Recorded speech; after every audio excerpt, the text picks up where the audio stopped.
Important update about YouTube playlists. Hey everyone. We've received many messages asking why our YouTube playlists aren't showing up. Do we create YouTube playlists? Yes, we absolutely do. So why can't you see them? Honestly, we're not sure. We've been in contact with YouTube support for several months now, but we still haven't received a clear answer or solution. After much discussion, our team has decided to take matters into our own hands. We believe the issue might be related to the number of playlists we've created on a single channel, possibly too many. Our solution? We're launching 2 additional YouTube channels, giving us a total of 3. This way, we can organize our audiobooks better and avoid the playlist visibility issue in the future. This change only affects our YouTube audience. If you're a patron supporter, you can still access all our audiobooks by visiting the collection menu on Patreon. Thanks so much for your time and continued support. Happy listening. Chapter 1. The Pirate King Who Surrendered. South Blue. 5 warships, far larger than the vessels commonly seen in this sea area, were rapidly sailing through the waves in a 1-2-2 formation. Not far from them, an ordinary, calm small island sat on the sea. On the deck of the leading warship, 4 extremely tall men, around 3 meters tall, stood at the bow. Each exuded a unique aura. The man standing furthest forward, with a spherical explosion-like hairstyle, was the most imposing. His wide, pure white coat fluttered continuously in the sea breeze. I really didn't expect that person to be living in seclusion in such a small place, and didn't he just become a world-famous figure? The man standing on the right among the 3 asked, gazing excitedly at the small island. He wore a purple seagull pattern hood and glasses with small round lenses, had black curly hair, and was also wearing a white coat of justice over a purple suit. And why are we required to wear formal attire? He showed a hint of displeasure. Alright, Qzn, we're likely heading into a major battle soon. You should adjust your mood as quickly as possible. The man with the explosion hair said in a deep voice without turning his head. Understood, Admiral Sengoku. Qzn was a little excited, and also a little nervous. Pirate King Roger, huh? Sounds troublesome. Good thing the 3 of us aren't the main force. Borslino, standing shoulder to shoulder with the 2 beside him, pursed his lips. Currently, he wore a black top hat over a white suit. At the same time, he was quite puzzled. Why was he, still a rear admiral, specifically transferred here for this operation? He really didn't want to get involved in such troublesome matters. Sakazuki, standing in the middle of the 3, wore a red suit. Although he didn't say a word, his cold gaze was fixed intently on the island called Bayterilla. You should return to your respective warships. Remember, if a fight breaks out, your mission is support and encirclement. Don't push yourselves too hard. Sengoku loosened his collar and instructed. Yes. Understood. Soon, the 3 most promising rookies of Marine Headquarters returned to their positions. Afterwards, the 4 warships spread out to both sides, grandly surrounding the island from several directions. The warship where Sengoku was located continued straight ahead. Sengoku, standing alone at the bow, watched the approaching small island while pondering the somewhat strange mission in his heart. How did the world government know Roger was here? And is it true that Roger is terminally ill, which is why he disbanded his pirate crew? They even said Roger has a wife named Rouge on this island, and she's pregnant. This was the top secret intelligence that the world government had sent to him through Fleet Admiral Kong a few days ago. Such unbelievable matters made him increasingly wary of Cypher Paul's capabilities. To be able to investigate even such things was truly chilling. Well, are we finally here? That bastard Roger is really hiding deep. Garp yawned, rubbed his eyes, and strode out from the cabin door. Seeing his unreliable appearance, veins popped on Sengoku's forehead, and he said angrily, "Look at yourself. We're about to take action, and you look like a fool who just woke up?" Garp waved his hand carelessly. It's fine, it's fine. Didn't they say that guy Roger has a terminal illness? And now he's alone, his threat level is much lower than before. You really are a bastard. Sengoku glared at him angrily, then turned his head to look at the small island, no longer bothering with him. Garp, however, walked up to him, stroking his chin with a puzzled look. It's just that this mission specifically requires us to pay attention to the safety of civilians, try to evacuate the island's residents first, and avoid damaging the island's buildings and environment as much as possible. Honestly, I still can't believe my ears. Did the 5 elders eat something spoiled? Watch your words, Garp. Sengoku snorted coldly. However, he was also extremely surprised in his heart, feeling that the world government had become somewhat strange. But no matter what, this order was very much to their liking, so they accepted it gladly. On Bayterilla Island, residents active near the port began to panic when they saw 5 massive warships surrounding them. They didn't know why the Marines would come to such a remote place in the South Blue. Roger, who was having lunch with Rouge, who had only recently become pregnant, frowned, his expression gradually becoming serious. "What's wrong, Roger?" Rouge put down her knife and looked over curiously. "I'm going out for a bit, you eat first." Roger stood up, stroked her long golden hair, and walked out of the dining room with a smile on his face. But as soon as he opened the door, his eyes instantly became sharp, completely losing the gentleness he had shown earlier like an ordinary islander. Slowly closed the door behind him. He glanced at the empty streets around him, and finally let out a sigh. "Ah, so I was found after all." Roger slowly walked in one direction. Soon, after turning a corner, he saw familiar figures, as well as a group of Marine soldiers aiming their guns at him. The atmosphere in the area instantly froze. "Yo, Roger, long time no see." Garp grinned and greeted him. It was as if he was meeting an old friend, completely lacking the normal attitude of a Marine towards a pirate. "Can you tell me how you found this place, Garp, Sengoku?" Roger ignored the dense array of gun barrels, his tone sounding very calm. "You underestimate the world government's intelligence capabilities, Roger," Sengoku replied in a deep voice, while sighing in his heart. "Aren't we Marines the same? Cypher Paul, huh? They really are a terrifying organization." Roger fell into thought. He was wondering if there was any oversight on his part that the Cypher Paul agents found. But no matter how he thought about it, something didn't feel right. The existence of this small island had clearly not been mentioned to anyone, including his companions on the ship. "Roger, our purpose for coming here should be obvious, right? So, what is your choice?" Sengoku, as a Marine admiral, asked. As soon as he mentioned this, Garp's body also tensed up. After all, the man standing before him could be said to be his rival for half his life. "Can you spare Rouge?" Roger asked. To be honest, he didn't really have any expectations for this. But just in case, he still asked. To his surprise, Sengoku's answer next greatly astonished him. "Yes, according to the orders of the 5 elders, as long as you do not resist, your wife Rouge and your unborn child will live in Maniford, but they cannot leave the island without permission." Sengoku said words that even he found incredible. "You even know Rouge is pregnant?" Roger looked at Sengoku in shock. You know, she had only been pregnant for just 1 month. Even if there were Cypher Paul agents lurking on this island, it would be impossible for them to know about this immediately, right? Facing this question, Sengoku could only remain silent. Because he didn't know the inside story either. But no matter what, this answer still put Roger slightly at ease. But he still looked at Garp and asked. "Is this true, Garp?" The latter thought for a moment and nodded. "That's the order I heard as well." "Is that so? Then, Rouge and the child, I'll leave them to you from now on, Garp." Roger grinned, showing 2 rows of white teeth. As soon as he finished speaking, he slowly extended his hands, allowing an extremely serious Marine colonel to walk over and put handcuffs on him. Just like that, Goldie Roger, who had shaken the 4 seas and had been Pirate King for less than a year, was officially arrested by the Marines at this moment. Chapter 2, Personally Steering the World Government. Loneliness deepens the night, loneliness sublimates within the night. The ancient full moon releases its cold, clear light in solitude. Even with the dense, twinkling stars surrounding it, they cannot bring it the slightest warmth. It quietly watches the ancient castle below. Suppressing the 4 seas, ruling the world, the center of the planet's highest authority, the supreme holy land recognized by all. All these titles refer to the city standing atop the red line. Mary Jo eyes. Even in the night, it shines brightly like the most dazzling golden crown. And this ancient castle named Pangaea Castle is the core of the Holy Land. The legendary 5 elders reside here, controlling the situation and direction of the entire world. However, within the core exists an even more central existence. The empty throne. To the people of the world, this golden red throne symbolizes peace and equality. It will forever only be placed as a symbol upon the triple platform, no one will ever sit upon it.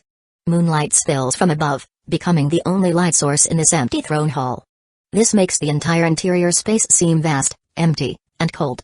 And the towering, pointed throne, high above, is bathed in most of the light. But at this late hour, when all is quiet, a deep, profound figure sits upon the throne in the moonlight, their back facing the world government symbol on the chair's backrest. Those golden ripple eyes look down upon the 5 figures kneeling below. The 5 elders. Lord Amu, Goldie Roger has been successfully apprehended by the Marines and is currently being escorted to Impel Down by Sengoku and Garp. His wife, Portgas de Rouge, is also under house arrest in Marineford as per your instructions, guarded by the female soldier unit led by Marine Vice Admiral Tsuru.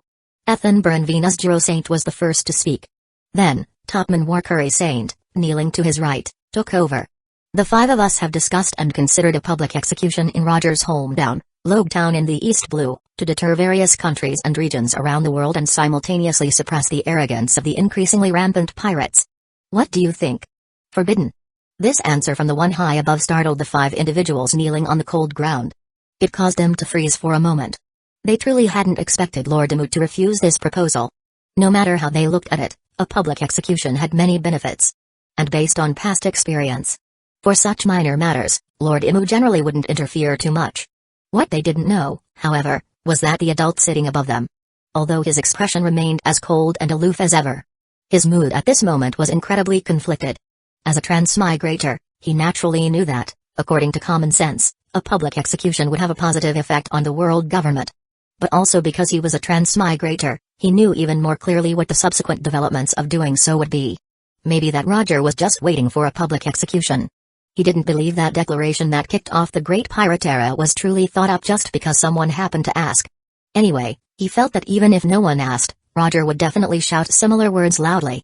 Otherwise, wouldn't surrendering and dying be in vain? The public execution location will be maneuvered to avoid any further incidents, and during the broadcast, only Sengoku's voice will be played, with the rest kept silent to prevent Roger from saying things he shouldn't before he dies. Imu, sitting on the empty throne, came up with a compromise. Incidents. Things he shouldn't say. The five elders carefully pondered these two key words. Soon, Marcus Mars Saint, kneeling on the far left, seemed to understand something. He habitually stroked his long white beard, which completely covered his mouth, and then a look of pleasant surprise appeared on his face. Lord Imu is wise. The four on the right glanced over in confusion. What did you understand? The reason this Roger became the world-renowned pirate king is because he gathered the four road poneglyphs and reached Laugh Tale. This means he must have some understanding of the history of the past, so we must guard against any words he speaks during the public execution. So that's it. The other four suddenly understood and nodded in agreement. Imu paused for a second before tacitly agreeing. Although it was slightly different from what he was trying to prevent, what the other party said did indeed make sense. Roger's matter will be handled this way. Next, let's talk about the future. This is also the main reason I summoned you here this time. However, what he said next completely shocked the five elders who were still kneeling. I have seen the future. 24 years from now, an unprecedented rebellion of the four seas will erupt, leading to a great war that can directly threaten the rule and lives of all celestial dragons. Although such terrifying words came from his mouth, Imu's tone remained as indifferent as usual. As if there was nothing in this world that could make him change expression. Coupled with the cold moonlight on him, he seemed so solitary. But the five below had their faces changed drastically.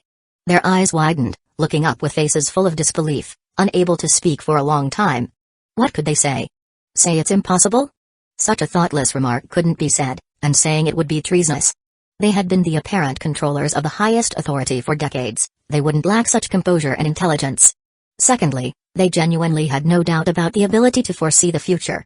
Although it sounded fantastical, it was an ability that truly existed in this world. At most, it could be called rare, uncommon. And for their great master, Lord Imu, to possess such an ability was arguably the most reasonable thing. Therefore, the five elders were only shocked by the future situation predicted. Rebellion of the Four Seas? Great War? Imu, on the other hand, had no intention of considering their emotions and continued speaking calmly. And the source of this rebellion and war lies in slaves and celestial dragons. Given this situation, I will personally control the direction of the world from now on. The five of you will cooperate fully, all for the rule of the world nobles. Upon hearing this, the five elders' hearts slowly calmed down, and they understood Lord Imu's meaning. Before this, unless a line appeared outside that needed to be erased from history. Otherwise, Lord Imu basically lived in seclusion within the room of authority, enjoying peaceful times. But now, this one was going to personally command the direction of the world government's massive ship. As for the five of them, on the surface, they still held the rudder. But how it turned next would no longer be up to them. Even so, the five elders had no resistance whatsoever. As the saying goes, ignorance is bliss, and they were the opposite. They knew too much and dared not have any improper thoughts at all. We humbly obey your will. The simultaneous voices of the five elders echoed in the vast, dark hall, their kneeling heads lowering even further. Then, let's start with this year's reverie. Imu's eyes, which had always looked down upon everything, sparkled with determined starlight. Since he was now the master of the world government, he would absolutely not allow the great upheaval 24 years from now to happen. Revolutionary Army, pirates, Elbaf. I'll deal with them one by one. Imma looked up at the starry galaxy accompanying the huge bright moon in the sky. First, completely control this world, and then use this planet as a ship to venture into that sea of stars. Chapter 3, Star Chart and Stargate. Ho! Returning to his exclusive top-level space, Im unconsciously let out a breath. Then, under the endless starlight and moonlight above his head, he walked towards the strange large tree not far away. This place has a name, called the Room of Authority. The overall environment is exactly the same as the surface of the moon. As far as the eye can see, it's all silver-gray ground with large and small pits. And the Milky Way and bright moon in the sky are actually real. However, during the day, it simulates the starry sky of the night, so it is always night here. This makes the lush green flourishing large tree appear extremely out of place. But as Im approached the tree, he would find a door and 2 windows on the trunk.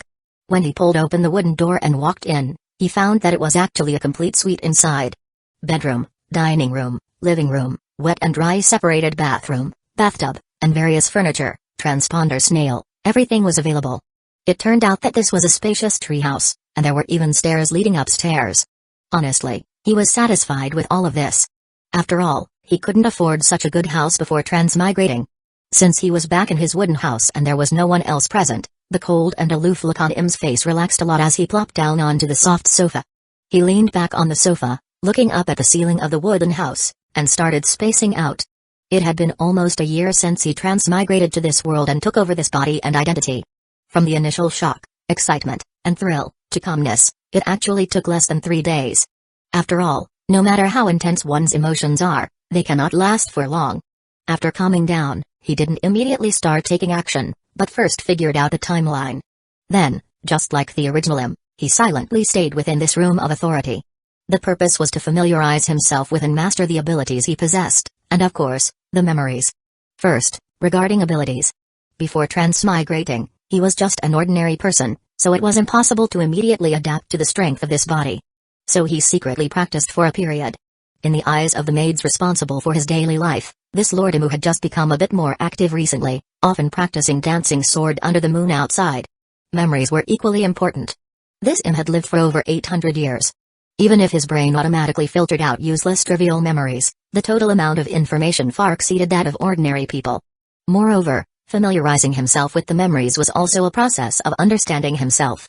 He had to understand what the original owner's personality and habits were like. Otherwise, facing the 5 elders, he was very likely to give himself away. Later, he could slowly change. For these 2 points, even when Roger became the pirate king outside, he did not step out of the room of authority. Because he knew very well that nothing was more important than fully mastering his own strength at this stage. It wasn't until a few days ago that he successfully emerged from seclusion. He revealed Roger's place of reclusion to the 5 elders and ordered the Marines to go capture him. Although Roger would also voluntarily surrender in a few days, surrendering and being arrested are actually 2 different things. Even if he surrendered, the world government could still publicly announce it as an arrest. But Im felt it was better to arrest him as soon as possible. At the same time, it was with the intention of giving Sengoku, Sakazuki, Borsalino, and Kyuzen some achievements. As for Garp, he was just for an extra layer of insurance. Even if Roger was suffering from a terminal illness, he was still Pirate King Roger. Who knows if he would choose to resist if he didn't voluntarily surrender? What if Roger really makes a move? Then Sengoku alone might not be able to handle it, and it could even implicate the 3 of them. The 3 of them haven't reached their peak strength yet. If 1 or 2 were really taken out, then he'd be devastated. Now it was fine, everything went smoothly. Regardless, stopping the Great Piraterra from appearing is definitely correct. Im thought silently to himself. Star chart. Immediately after, he once again summoned a golden finger that accompanied him when he transmigrated to this world. Golden finger. These days, as a transmigrator, especially one transmigrating to a high-risk world like One Piece, how can one get by without a golden finger? Although he actually felt that the status, position, strength, wealth, and lifespan he currently possessed were already quite overpowered. Compared to those fellow transmigrators who became slaves, pirates, or commoners, his situation could completely be called a god-tier start, an incredibly lucky beginning. Even looking at the plot development according to the original work, there's a high probability of being overthrown and killed after 24 years. As Im called out in his mind, a magnificent virtual image of a spiral galaxy disk appeared out of thin air within his line of sight. Every single star within it was sparkling brightly. At the same time, the line of text in the bottom left corner was still quietly waiting there for his response. can open a random small stargate. Regarding this golden finger, he had basically understood everything there was to understand during this time. He had read the included instruction manual over and over again. After all, it was very likely to be the reliance he would depend on for survival in the future. But he was wrong. Greatly mistaken. It's not that this golden finger is useless. But for now, it's useless for his current situation. According to the instructions, it's not some kind of system, but a star chart that records all galaxies, stars, planets, and satellites in the universe, the kind that automatically updates in real time, which looks particularly awesome. At the same time, it comes with a function called Stargate. Every year it will randomly open a small stargate leading to another planet. It's said to be 3 meters high and 2 meters wide, the kind that's not small, but the not overly large either. According to the instruction manual, the connected planet, although not guaranteed to be a planet with civilization, must be a solid and stable planet. So no need to worry about stepping across and finding the other side is a ball of inexplicable gas. Once this stargate is chosen to be opened, then the exact location of that planet in this universe will be highlighted on the star chart at the same time. This means as long as he, has the ability, he can completely fly there in a spaceship. Although this seems a bit foolish when there's clearly a stargate that can instantly transport him. Hey, but what if it's the other way around? That is to say, if one day he arrives at a certain planet in a spaceship, then this planet will also be highlighted on the star chart and automatically unlock the stargate permission at the same time. He can completely instantly return to Planet C, Pirate Planet, or instantly travel to other planets with activated stargates. Then wouldn't it be much more useful? But then again, this star chart and stargate aren't of much use for the situation he currently faces. As the saying goes, before dealing with external threats, one must first secure their internal situation. He hasn't even fully controlled and cleaned up this Planet C, Pirate Planet, and even faces the huge crisis 24 years later. Why think about that completely unknown sea of stars? Ultimately, for the things that need to be done next, this star chart and stargate are difficult to be of much help to him. Of course, it's also possible he just hasn't thought of it yet. Perhaps, if he is truly pushed to a dead end in the future, this star chart and stargate might become a fallback option. Thinking of this, Im's heart also became more settled. With his terrifying combat power and various abilities, he figures as long as the planet's environment isn't overly harsh, making a living won't be a big problem. Since there is already a fallback option, then next, I will properly clean up this world. Chapter 4, Rouge's Arrangements for Mother and Child. Maniford. Rouge, completely hidden in a black robe, lowered her head expressionlessly and walked step by step among the layered stone buildings. The flat cement ground under her feet was so hard and cold. Surrounding her were more than a dozen female officers of the Navy. Each of them wore a pure white and wide justice coat. Several of them were estimated to be 2 to 3 meters tall. The powerful aura emanating from each of them caused the Marines on both sides to stand at attention and salute.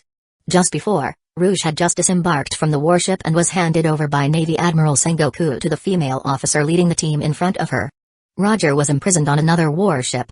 After the magnificent and enormous gates of justice opened, Navy hero Garp led the team and sailed in another direction. Rouge knew they had gone to that rumored terrifying great undersea prison, Impel Down. At that time, her gaze lingered for a long time without turning back. Rouge slightly raised her eyesight and looked at the female officer called Vice Admiral Tsuru. She looked to be in her 40s or 50s, and although the wrinkles at the corners of her eyes were a bit obvious, her head of deep blue hair showed no signs of white, and her height of 2 meters also seemed somewhat normal. The key was that she didn't have an overly strong aura, giving people a very gentle feeling. She had vaguely heard Roger mention before that she seemed to be a righteous Navy named Tsuru. This allowed Rouge's emotions to relax a little. However, what she was more concerned about was how these Navy, no, it should be said the world government, would treat the child in her belly. After all, this was the bloodline of the Pirate King. As for her own life, to be honest, she didn't care much. A group of female officers finally arrived in front of a camp gate on the west side under the gaze of many male Marines. They saw that the gate was guarded by female Marines standing guard on both sides. Looking further inside, they could clearly see many small buildings and a spacious training ground. Rouge followed Tsuru into the camp and found that it was full of female Marines and female officer. At this moment, she understood that she had been brought to the women's barracks. "You guys go back and rest, leave the rest to me." Vice Admiral Tsuru stopped and said to the female officer escorting her. "Yes, Vice Admiral." The female officer responded without hesitation and quickly dispersed in 2s and 3s. Then Tsuru turned her gaze to Rouge and smiled. "Let's go, I'll take you to see the room." Rouge chose to remain silent. Tsuru didn't mind, turned around and continued forward, while Rouge silently followed. Before long, the two arrived at a small courtyard that looked very simple. Rouge was led to a small house in the courtyard. "This is my home, you will live with me from now on. Generally, no one will enter without permission, and there are female doctors in the camp at any time, so you can live here with peace of mind." Hearing Vice Admiral Tsuru's words, Rouge looked around at the environment inside the house. Golden sunlight poured in through the glass windows. There wasn't much furniture, but there were beds, tables, and cabinets, and even a dry and wet separated bathroom. Moreover, it looked very clean, and the air was filled with a faint floral fragrance. But there are some things you should also pay attention to. It's best not to leave this small courtyard without permission. After a few days, you can walk around the camp with someone accompanying you. But this is the limit, you must not leave the women's barracks. Rouge nodded, and at the same time lifted the black robe hood on her head and asked softly, "How does the world government plan to treat my child?" Tsuru noticed the worry and unease in Rouge's eyesight and showed a kind smile. "Fleet Admiral Kong's order is to place you under house arrest in the women's barracks, and your child will also live here until the age of 6.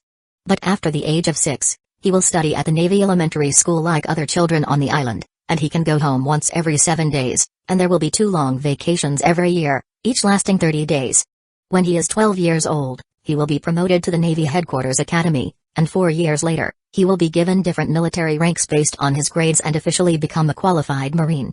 Vice Admiral Tsuru used a paragraph to describe the future situation of Rouge's child after birth. At the same time, this was also telling the other party, "Relax, nothing will happen, your child will grow up healthily. Become a Marine." Rouge looked at Vice Admiral Tsuru in disbelief. "Roger's child can also be a Marine?" "Hee, this is the news I received, but you are a bit wrong." Tsuru was also filled with emotion. When she heard from Fleet Admiral Kong about the world government's arrangements for Rouge and her child, the shock in her heart was indescribable. Moreover, judging from the tone of voice on the other end of the telephone bug, it was obvious that Fleet Admiral Kong himself was also very shocked. "What?" Rouge suddenly became nervous, and only heard Tsuru continue. "Your child in your belly is not allowed to be named Roger or your surname, and you are not allowed to tell him about Roger being his father, you must remember this. According to the order issued by the world government, once it is discovered that your child knows his own background before the ban is lifted, and shows hostility towards the world government and the Navy, then he will be arrested, or even executed." Rouge fell silent after hearing this. Tsuru was not in a hurry, just looked at her quietly, waiting for her answer. "I understand, this child will be nameless in the future." Rouge gently stroked her still flat belly and said softly. She knew this was already the best outcome. The world government being so kind to her was already far beyond imagination. "Well, it's good that you figured it out. By the way, I have a younger sister named Diane, she will occasionally come to see me, and I will introduce you to each other then." "Okay." A few days later, the latest issue of the World Economic News was freshly released, and hundreds of thousands of news bird airlifted it to various sea area, kingdoms, islands, and even ships on the Grand Line. When people all over the world saw the headline on the front page of the newspaper, they were all stunned on the spot, and then bursts of exclamations rang out one after another. "Pirate King Goldie Roger arrested by the Navy." The article briefly introduced that Navy Admiral Sengoku and Navy hero Garp led Navy Vice Admiral Sakazuki, Borsellino, and Kuzen to successfully capture Roger on Baitarila Island in the South Sea. And it will be publicly executed in Justice Square, Manafort, Navy headquarters at 11:00 a.m. on January 1st next year. It even mentioned that Roger's birthday is December 31st. It greatly praised the world government for letting Roger spend his birthday, which was very benevolent. Suddenly, the entire Grand Line was exploded into an uproar by this thin newspaper. Especially the New World Sea area where the big pirates gathered. On the Moby Dick, Whitebeard Edward Newgate, with golden hair, held a huge wine bottle in his hand, and looked silently in the direction of Manafort. Under his feet was the newspaper that had already been read. The surrounding crew members looked at each other. For a time, only the surging waves were constantly rising and falling on the deck. Chapter 5, Golden Lion's Rage. Somewhere in the New World Sea area. With a loud bang, a floating island high in the sky trembled. Large cracks appeared, and countless stones clattered down, smashing into the sea surface and sending up huge water columns with each impact. Impossible. An enraged roar, like that of a lion king, accompanied by dark red shockwaves, swept across the clear sky, instantly tearing and scattering the surrounding white clouds. "Be boss." Inside the banquet hall on the floating island. Hundreds of pirates who had joined the Flying Pirates less than 3 years ago watched in horror at the bottomless slash mark in the center, which had nearly split the entire hull in two, while scrambling and crawling frantically away. On the platform, Golden Lion Shiki tightly gripped the Sakura 10 in his hand, already engulfed in extreme rage. His intense fury caused him to pant heavily, his eyes scarlet like blood. Especially the top of his head, where the ship rudder was inserted, was throbbing with pain. Just moments ago, he had sliced the newspaper on the coffee table into powder with a single strike. Roger. Roger is the man I acknowledge. How could he possibly be captured by those useless Marines? How could he? Shiki roared again in fury. At the same time, incredibly powerful Conqueror's haki erupted from his body. Instantly, large numbers of people rolled their eyes back and fainted on the ground. In the blink of an eye, only a handful remained standing, swaying on their feet. However, Shiki paid no attention to the state of his subordinates, holding his twin swords, transformed into a golden blur, and rushed out of the hall. Even though several cadres behind him shouted loudly, he completely ignored them, flying away from the floating island at an extremely fast speed. Approximately 5 minutes later, Shiki's figure vanished without a trace. Just as those few cadres were at a loss, the ground beneath their feet suddenly began to vibrate violently. This instantly turned their faces pale. Soon, the entire floating island plummeted like a giant meteor. Finally, with a crash, it stirred up terrifying waves and sank into the seabed. From this moment on, the Flying Pirates, who had rampaged across the seas for nearly 15 years, vanished. Marine Headquarters, Maniford. What? Golden Lion Shiki is coming to attack here. Inside the Fleet Admiral's office, Admiral Sengoku, who had just sat down not long ago, shot up from the sofa after hearing Fleet Admiral Kong's words. Even Garp, who was sitting across from him meeting Senpai, stopped his movements. Yes, this is news just notified by the 5 elders, so we need to prepare as quickly as possible. Fleet Admiral Kong, with his mountain of white hair, had an extremely serious expression. If that's the case, then Shiki must have rushed here after reading today's newspaper.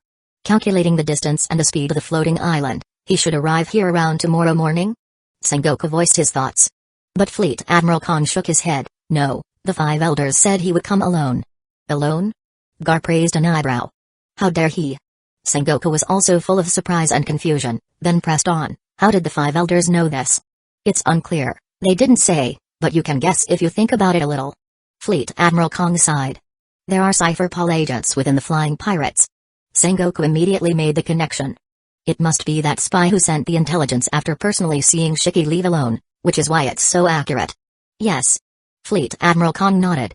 For a moment, neither spoke, and the atmosphere in the office became silent. Cypher Pol's intelligence capabilities were simply too terrifying, making them increasingly wary and vigilant. At this moment, Garp spoke with a serious expression. What should we do next? Even with his usual carefree attitude, he knew the seriousness of Golden Lion Shiki's attack. If he comes alone, his speed will definitely be faster. Tonight, no, he could arrive before tonight. Sengoku said in a deep voice. Then we'll just wait. When he comes, we'll catch him. Garp clenched his right fist. No. Sengoku shook his head, meeting Fleet Admiral Kong's gaze, and said. We can't put the battlefield in Maniford, otherwise it will definitely cause immense destruction and casualties. But we also can't be too far from here, after all, Shiki's target is here. Fleet Admiral Kong nodded in agreement while thinking, and asked. Do you have any ideas? Let's hear them. Sengoku slowly sat back on the sofa, his brows furrowed as he began to ponder. There are only 3 islands around Maniford, Inai's Lobby, Impel Down, and Sabati Archipelago. Clearly, none of these places can be used as a battlefield. But if there's no small island, would he and Garp have to face him at sea? That would mean fighting in the air. This would be too advantageous for Golden Lion Shiki, who is a float fruit ability user. How about clearing out a few warships, gathering them, and placing them in the outer sea of Maniford? Fleet Admiral Kong came up with an idea. That could work, but a few might not be enough. Even if Garp and I go together, taking down Shiki won't be easy. We'd need at least 10, I think. Time passed little by little, and the golden sun in the blue sky began to slowly descend. Before long, it had turned into the setting sun, illuminating the sea's surface with golden light. The sky gradually showed signs of night. Suddenly, on the horizon in the direction of the New World Sea area, 5 marine warships appeared, floating high in the sky. The deck of each warship was covered with the corpses of marine soldiers. Among them were also several officers wearing coats of justice. An extremely strong smell of blood filled the air around the 5 warships. From time to time, Blood that had long since cooled dripped down the hulls into the waves. Like demonic ships from the abyss, they rapidly skimmed over the sea surface. Golden Lion Shiki sat cross-legged on the observation deck of one of the warships. He glared angrily at the island, which was now visible as a dark silhouette. Marine headquarters, Manafort, reached. He slowly stood up, his grip on his twin swords gradually tightening. However, as the distance rapidly closed, Shiki's pupils suddenly contracted. Although his naked eyes couldn't see anything yet, his observation haki had already sensed two extremely powerful and incredibly familiar presences. This filled Shiki's heart with doubt and surprise. Approximately 20 minutes later, the two sides closed the distance to where they could see each other clearly. Shiki finally clearly saw two burly men wearing white coats of justice over black suits. They seemed to be standing on the calm sea surface. Sengoku. Garp. The 5 floating warships slowly decelerated. Golden Lion Shiki gritted his teeth as he spoke their names, the malice and killing intent in his eyes completely undisguised. At the same time, he saw what was beneath their feet, ice. A vast ice field that had frozen the entire sea surface near Manafort. It was obvious the Marines were well prepared. You're finally here. This old man has been waiting here for you for 2 hours. Later, I'll have to give you a good few punches. Garp stretched his thick neck and strong arms, grinning widely, baring his teeth, and looking up at Shiki with a fierce smile. Shiki, you'd better think this through. If you make a move today, you won't be leaving today. Sengoku said with a grim face, standing on the cold ice surface. Shiki became furious upon hearing this. Since he dared to attack, he had already made his resolve. He needed an explanation. Tell me. How did you useless Marines manage to capture Roger? Bring him here to me. Even if he's to be killed, it can only be by my own hands. He's the man I acknowledge. Sengoku and Garp gave no response after hearing this. How could that be possible? They just felt that Shiki was completely living in a dream. The two exchanged a glance, tacitly tore off their coats of justice and tossed them aside, then strode slowly towards Shiki. On the other side, they saw the 5 massive, bloody warships crashing down like an overwhelming force under the Golden Lion's roar. Give Roger back to me. In the rear, at the edge of Manafort's plaza, Kyuzen, dressed in black clothes and a purple shirt, sat slumped on the ground, panting, and wearily watched the massive battle erupting in the distance. Chapter 6, Turns out I'm this strong. Holy Land, Mary Joyce, Pangaea Castle, Room of Authority. Leaned back on a comfortable sofa, intently watching the high-definition image projected by the transponder snail. It was the scene of Sengoku, Garp, and Shiki's fierce battle outside Manafort. The battle was a spectacle of ubiquitous clashing waves of air, rising and falling water pillars and splashes, constantly exploding ice chunks and warship wreckage. Coupled with the three's incredibly fast speed and movements, accompanied by bursts of dazzling golden light, it gave one the feeling of watching a top-tier blockbuster. Before transmigrating, he wouldn't have been able to see the movements of these people at all. But now it was different. Having fully adapted to his own strength, his dynamic vision could easily capture the details of the battle. He picked up the red wine glass from the coffee table, swirling the bright red liquid inside, and chuckled softly. This way, Manafort can avoid being largely destroyed. It's just tough on that kid Kyuzen. Naturally, it was he who had revealed the matter of Golden Lion Shiki attacking Marine headquarters to the 5 elders in advance, who then relayed it to Fleet Admiral Kong. As for the idea of having Kyuzen create a large ice field outside the harbor, it was said to have been thought up by Sengoku. Although the current Kyuzen was slightly stronger than an average vice admiral, he hadn't reached the admiral level yet and couldn't freeze the entire sea with a single ice age. So from noon to evening, he had been constantly busy, as the thickness and area of the ice had to be meticulously prepared for the battlefield of 3 great figures. And for him, watching the intense battle between 3 of the world's top-tier combatants helped him understand more deeply just how large the gap was between these people and himself. Memories were just memories. After all, he was a transmigrator, and some things were better seen with his own eyes. It had to be said that the battle of these 3 made his sense of security rise every minute and every second. Coupled with the national treasure he held in his hand, he had only one thought in his mind. Turns out, I'm this strong. Looking at it this way, I have quite a few trump cards and resources on my side. The next step is to figure out how to operate. Im took a sip of red wine, savoring the sweet and smooth taste on his palate, his eyes thoughtful. There are still 24 years until the final battle of the original story, but now that I'm here, many things can't possibly remain unchanged. Since that's the case, after executing Roger, let's start next year. It was now the end of December 1497. Next year, 1498, the new reverie would be held.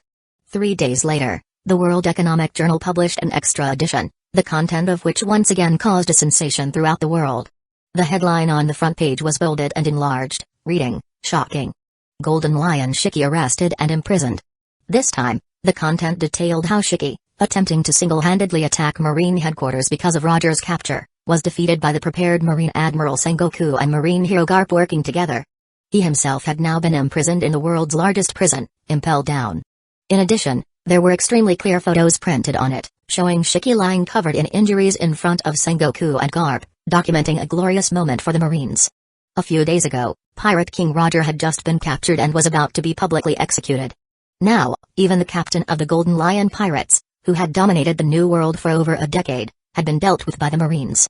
Kingdoms and powers from all sides were heavily intimidated by the powerful strength displayed by the Marines.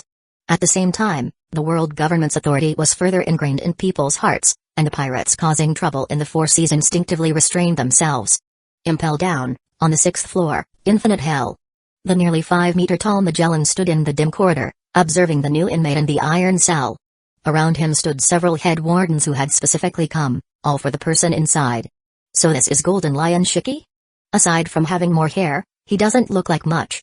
He even specifically requested us to put an extra pair of handcuffs on him. Shiryu chuckled sinisterly, a cigar clenched between his teeth, thinking to himself that he should find an opportunity to stab him and see. The feel of these big figures would definitely be more interesting. Magellan, the vice warden, looked at Shiki, whose hands and feet were cuffed, lying flat on the cold floor inside the cell, and spoke. The warden said this was done by the people above to prevent him from cutting off his own legs and escaping using his float fruit ability. From now on, all ability user prisoners on this 6th floor must wear handcuffs.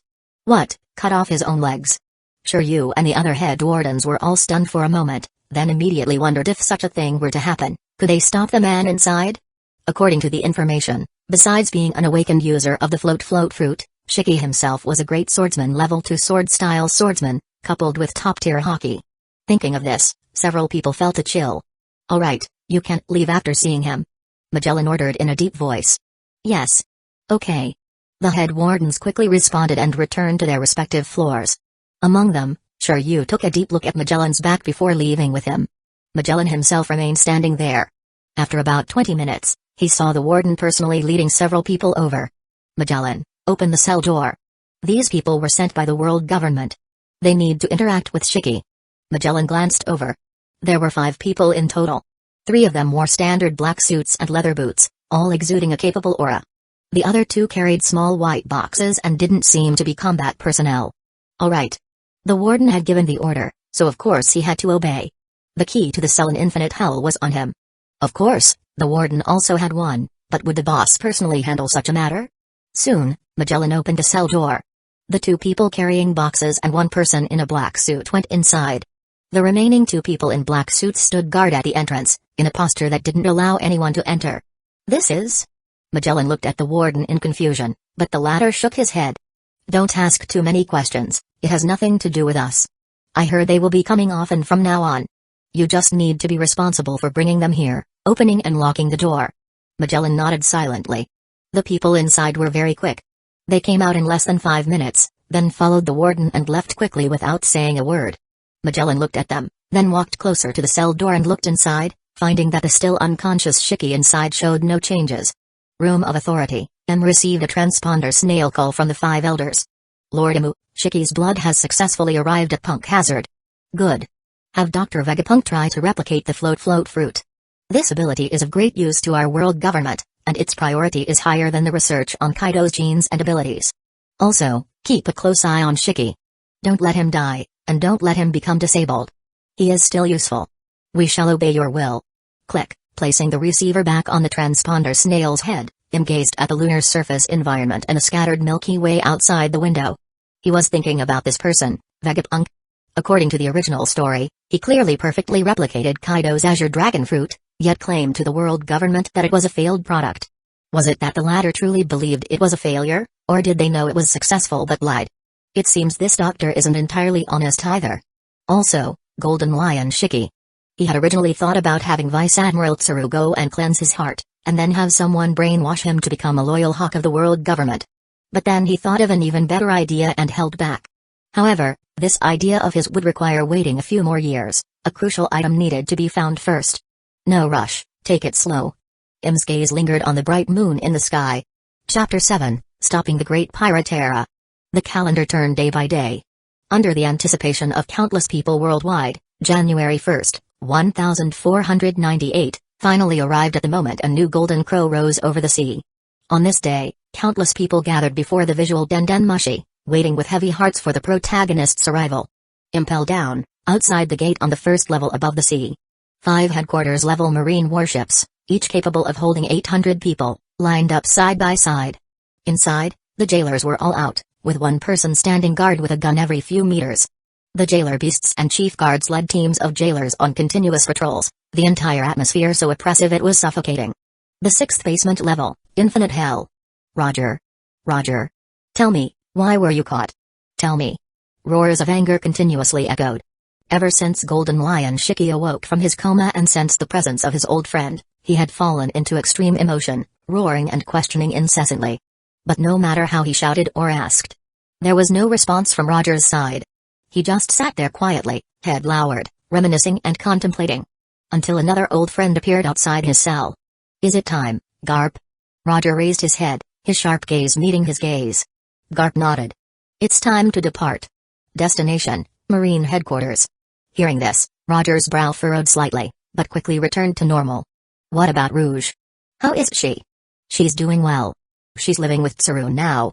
Once your child is born, they'll enroll normally in Manaford and become an excellent Marine.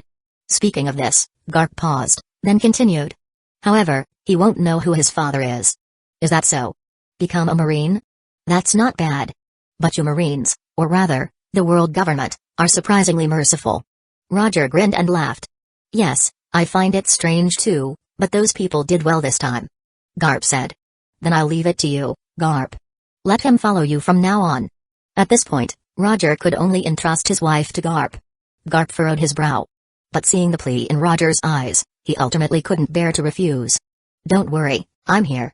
After all, they had been rivals for a lifetime.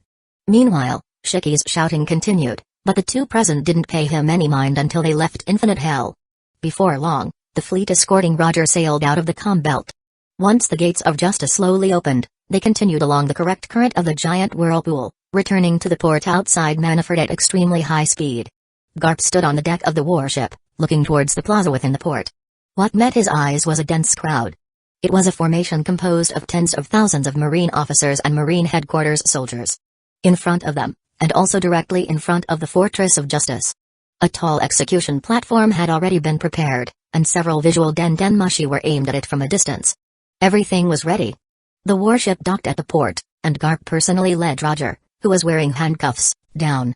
From there, Roger had to walk the rest of the way himself. Roger didn't look at Garp again, but instead looked up at the scorching sun in the sky. He immediately grinned, showing a brilliant smile, looking very satisfied with the weather. Step, step, step, the Marine formation had opened up a wide, straight path. It led directly to the execution platform at the other end. Sengoku, as a Marine admiral, stood on the platform, watching Roger walk over step by step, along with all the Marines present and the countless people watching the live broadcast. At this moment, besides the footsteps of leather boots touching the ground, there was only the splashing sound of sea waves hitting the port and the warship. Oh, right, and the cry of the seagulls circling. No one calculated how long Roger took to walk this path.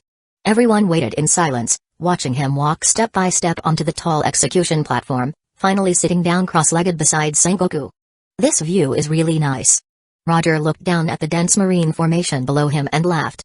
However, it would be even better if you let that guy Shiki be executed with me. That way, I'd have company on the way to the land of the dead. I see he has a lot of things he wants to ask me. After hearing this, Sengoku said in a deep voice. Today's protagonist is you, Pirate King Goldie Roger. It was still about half an hour until 11 o'clock in the morning. Therefore, he didn't mind chatting with Roger for a bit. I thought carefully in my cell these past few days, and I'm certain there were no world government people on that island. Roger said, looking at Sengoku. His observation haki possessed the special ability of hearing the voice of all things. So if there were really any intelligence personnel on the island, it would be absolutely impossible for them to escape his perception. So, how did the world government know about Bayterila Island? Sengoku naturally thought of this point as well. Although his expression remained calm. But inwardly, he subconsciously began to ponder, could the world government still be hiding some unknown means of detection? For a moment, both fell silent, letting time flow by quietly. At 10:55, two executioners holding spears stepped onto the platform. Sengoku had already stepped down beforehand, standing below and looking up at Roger like the other Marines. This was the only respect they could give to this pirate king. 5 minutes later, the five elders, far away in Holy Land Marijois, sat on the sofas in the room of authority, personally witnessing two sharp spears pierce Roger's chest, scarlet blood gushing out and forming a pool of blood beneath him. Pirate King, Galdi Roger, dead. At this moment, the entire ocean seemed to fall silent, everyone staring intently at Roger's remains. The next moment, the citizens of countries around the world cheered excitedly. They threw their hats, newspapers, and even Bailey with immense excitement, celebrating the capture and execution of the world's greatest great pirate. Wuro, let's go. The next era belongs to me. A certain deserted island in the New World. Kaido, who had already formed the beast pirates, grabbed his sake bottle, stood up, and laughed loudly as he headed off the island. King followed closely behind, then Queen, and about 20 zone devil fruit users. Tado Land Kingdom, on Whole Cake Island. Mama, the next pirate king will be me, Mama. But I won't be foolish enough to disband my pirate crew, and even less foolish to charge into Marine headquarters alone. Charlotte Limlin, still somewhat slender but gradually gaining weight, widened her eyes. She laughed heartily as she looked at her children, including Prospero and Charlotte Kitakuri. Celebrate. We must celebrate. Hurry and bring the cream cake. Inside the room of authority, Im naturally also witnessed the demise of a generation's pirate king. Their mood could be said to be quite pleasant, and they even drank 2 extra glasses of delicious sweet red wine. Under their prior preparations. This time, Roger wasn't able to say those earth-shattering words before he died. This was definitely a great thing. In that case, the so-called Great Pirate Era should be gone, and the situation from now on will definitely be much more stable than the original timeline. Chapter 8, The World Government's Big Move. Following Roger's death, Im's thoughts shifted to the agenda of this year's reverie. In his view, this was the top priority. Although what he was about to do would undoubtedly cause a huge uproar and even lead to many objectors, he believed there would definitely be more supporters. Moreover, this matter had to be done, if not, other things would lose much of their significance. To a certain extent, its impact would be no less significant than the public execution of the Pirate King. Besides, would opposition even matter? Who was he? Im. Not to mention, the Marines would be 100% in favor of this matter. With that, no one on this planet could stop its progress. However, the plan still needed more deliberation, so these past few days, he often sat on the empty throne with the 5 elders for meetings late at night when everything was quiet. Initially, the 5 of them were startled by his various ideas, but they quickly got used to it. Ultimately, the 5 elders' stance was consistent with Im's, to ensure the celestial dragons rule over the world government. With this premise and bottom line, no matter how astonishing things seemed, they could accept them. Simply because Im could see the future, and the 5 elders deeply believed this. In the southern sea area of Route 5, midway through the first half of the Grand Line, lay a small island hidden away, specifically serving the underworld. It had no formal name, so the pirates who frequented it called it Black Island. Here, as long as you had enough Bailey and treasure, you could buy everything you needed. Alcoholic beverages, food, weapons, women, even doctors, shipwrights, and intelligence. However, there were only 2 rules here: no attacking the service personnel, and no damaging the island's buildings. Other than that, robbery or murder, feel free. This Black Island hadn't actually been around for long, less than 2 years. At first, these lawless pirates, gangsters, and slave traders completely disregarded the island's only 2 rules. But about 6 months later, after a dozen groups paid the price of bloody annihilation, everyone became obedient. The name of a family and a smiley-faced symbol were deeply imprinted in their minds. Don Quixote. At this moment, although it was late at night, the island was still brightly lit. Cheers, screams, and the occasional screams and wild laughter interspersed made the atmosphere here extremely lively. At the port, more than a dozen pirate ships flying various flags were anchored. However, the regulars here knew very well that compared to a few months ago, there were actually far fewer ships here. Needless to say, it must be related to the public execution of the Pirate King Roger. Oh, and also the capture of Golden Lion Shiki. It's said that many pirates chose to go ashore and return to ordinary life. Hey, everyone, have you heard about the great treasure? Inside a lively tavern, a clearly drunk man, holding a beer mug in his right hand, shouted loudly to the crowd with a flushed face. As soon as the words great treasure appeared, Everyone in the tavern subconsciously pricked up their ears. Even the volume of conversations dropped by a few decibels, and some people's gazes focused on him, which brought a smug smile to the drunkard's face. What great treasure! A pirate sitting at a table on the right side tried asking. Of course, it's the treasure of the Pirate King Goldie Roger. Wouldn't you say it's great? What? This sentence immediately startled everyone, and the entire atmosphere instantly fell silent. At this moment, a burly man over 2 meters tall, bare-chested with a sword strapped to his back, slammed the empty wooden mug in his hand heavily back onto the table with a bang. At the same time, he sneered. Kid, tell us properly. If you tell us well, I'll cover your drinks tonight. But if you talk a bunch of nonsense, Humphrey, be careful when you go out. Ha ha ha, that's great. Another drink for me. Seeing such a threatening remark, the drunkard showed no fear. Instead, he excitedly shouted towards the bartender behind the counter. Don't forget to put it on his tab. All right. The bartender nodded expressionlessly. Now tell us, hurry up. Hurry up. The other pirates started to jeer, but the same fierce-looking strong man from before slammed the table again and roared. All of you shut up. Indeed, all the noise was suppressed for a moment, which made the drunkard nod with satisfaction. Then he coughed twice to clear his throat. Ahem, here's the thing. Recently, a very interesting piece of intelligence has suddenly spread across the seas. It's said that the Pirate King Goldie Roger, who completed a circumnavigation of the Grand Line, put all his immense treasure on the final island, Laugh Tale, and even gave this treasure a name. Speaking of this, a hint of sobriety flashed in the drunkard's eyes. Namely, One Piece. Marine Headquarters, Manaford, Fleet Admiral's office. Thump, thump, thump, come in. Sengoku pushed open the door and walked in, asking. Fleet Admiral, you called for me? Yes, take a look at this. It's an order just relayed from the 5 elders. Fleet Admiral Kong said with a smile, handing over a piece of paper. Okay, please wait. Sengoku nodded, took it, and sat on the sofa, reading it calmly. The content on the paper wasn't much, so he finished reading it quickly. However, a look of surprise appeared on his face, and he looked up at Fleet Admiral Kong. Sakazuki, Borsellino, and Kuzan are promoted to Admiral candidate? But Borsellino is currently only a Rear Admiral, isn't that inappropriate?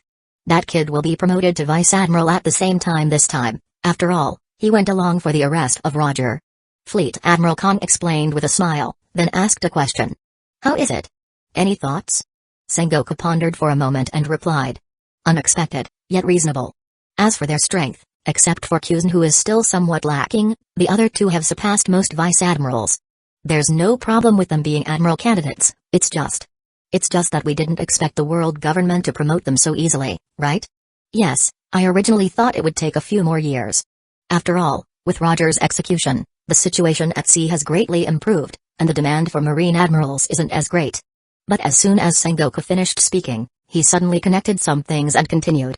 Before, I was wondering why the 5 elders specifically requested those 3 to be taken along for the mission to capture Roger. It turns out they were preparing them for their upcoming promotion to Admiral. But he hesitated again, feeling that something wasn't quite right.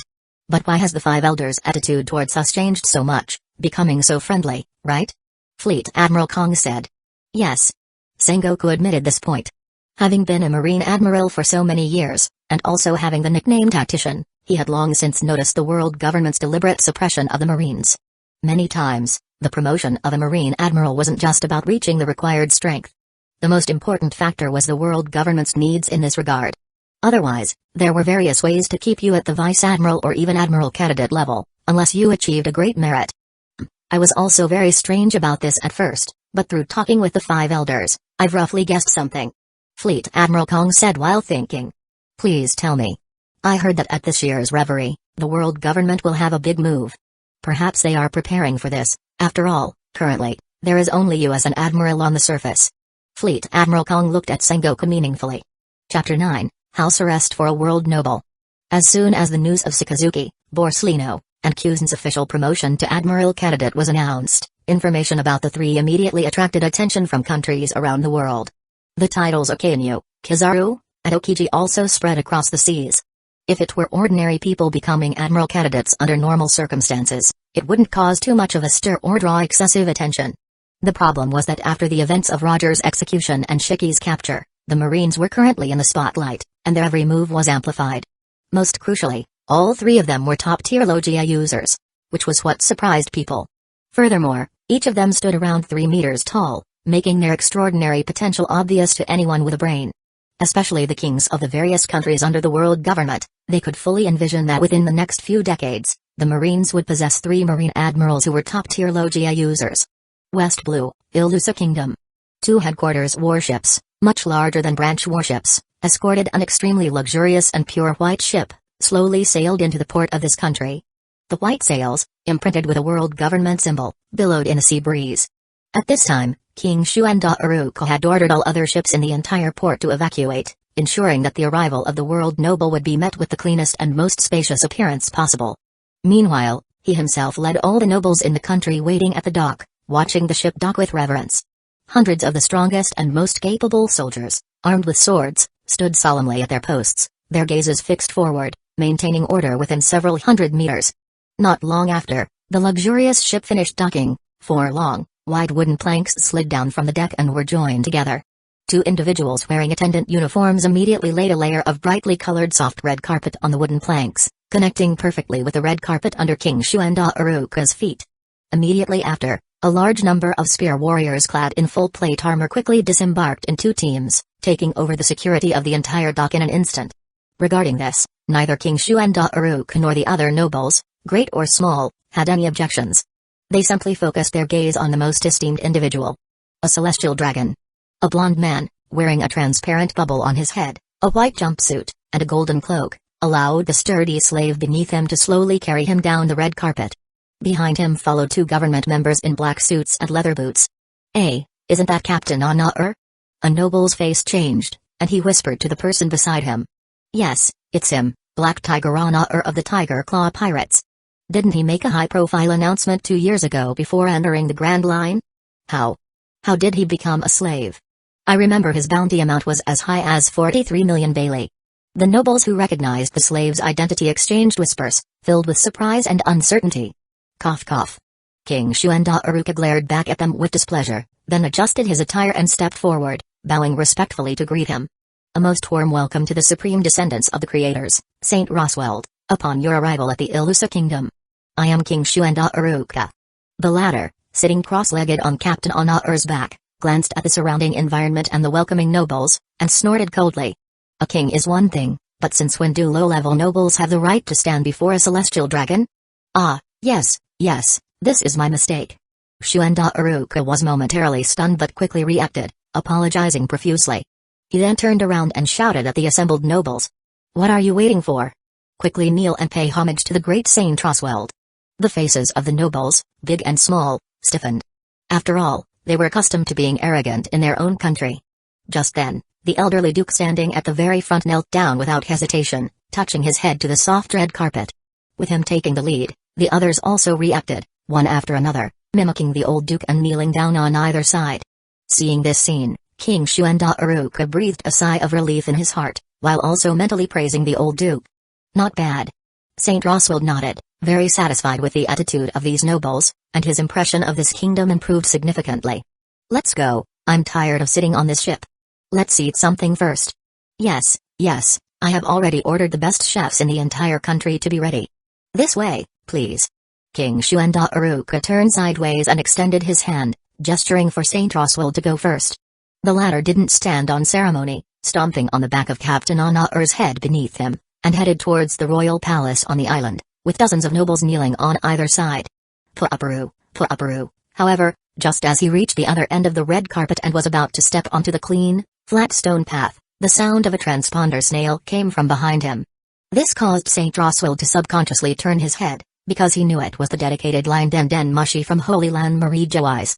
Indeed, the government member on the right took out a small white gold transponder snail from his suit jacket pocket.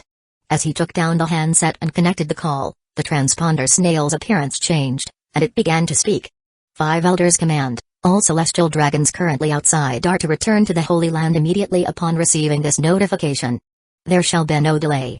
Repeating, 5 Elders command, all celestial dragons currently outside are to return to the Holy Land immediately upon receiving this notification. There shall be no delay. Saint Rosweld's face changed, filled with anger. He had only just arrived here less than 2 minutes ago. But just as he was about to question it, the transponder snail closed its eyes. For a moment, the entire atmosphere became strange. Even King Shuanda was stunned, not knowing what to say or do. What's going on?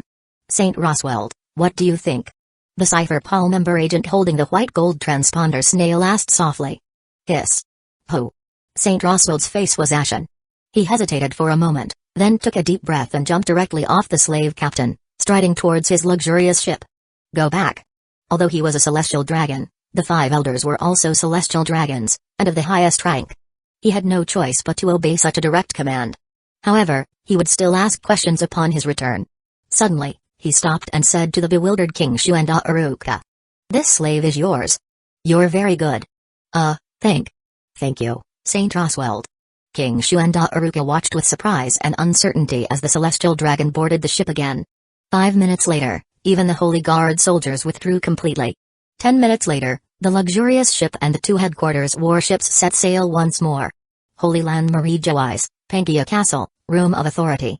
Lord Amu, according to your divine oracle, all celestial dragons have been ordered to return. Within a maximum of 7 days, all celestial dragons will be gathered in the land of the gods. Listened to the transponder snail's report and nodded coldly. From now on, without my permission, no celestial dragon is allowed to leave the land of the gods on their own. Otherwise, their status as world noble will be directly revoked, they will no longer enjoy any privilege, and they will be imprisoned in the prison within Marie-Joise. Yes, we shall obey your will. Chapter 10, and the 5 Elders. In his previous life, had heard many fans point the finger at the celestial dragons as the ultimate source of this world's darkness, believing that their excessive privilege and widespread tyranny were the reasons the world government was so evil and corrupt. Regarding this, his attitude was half agreement, half disagreement. The point of agreement was that there was indeed an inseparable relationship with the celestial dragons. After all, himself was a celestial dragon, and furthermore, he was the king of the celestial dragons, even the god of the celestial dragons. The point of disagreement was that he felt the greater reason lay in the world government's overall unreasonable system and its excessive adherence to tradition. It was basically the same as it was 800 years ago, with no progress or change. This point was naturally greatly related to his predecessor, Lacking political acumen and governing ability, the previous only thought about maintaining the status quo, believing that change would lead to chaos, and that all problems could be smoothed over with absolute power and force. Honestly, how many celestial dragons were there? At most, only 500 or 600 people, and they didn't all wander around outside.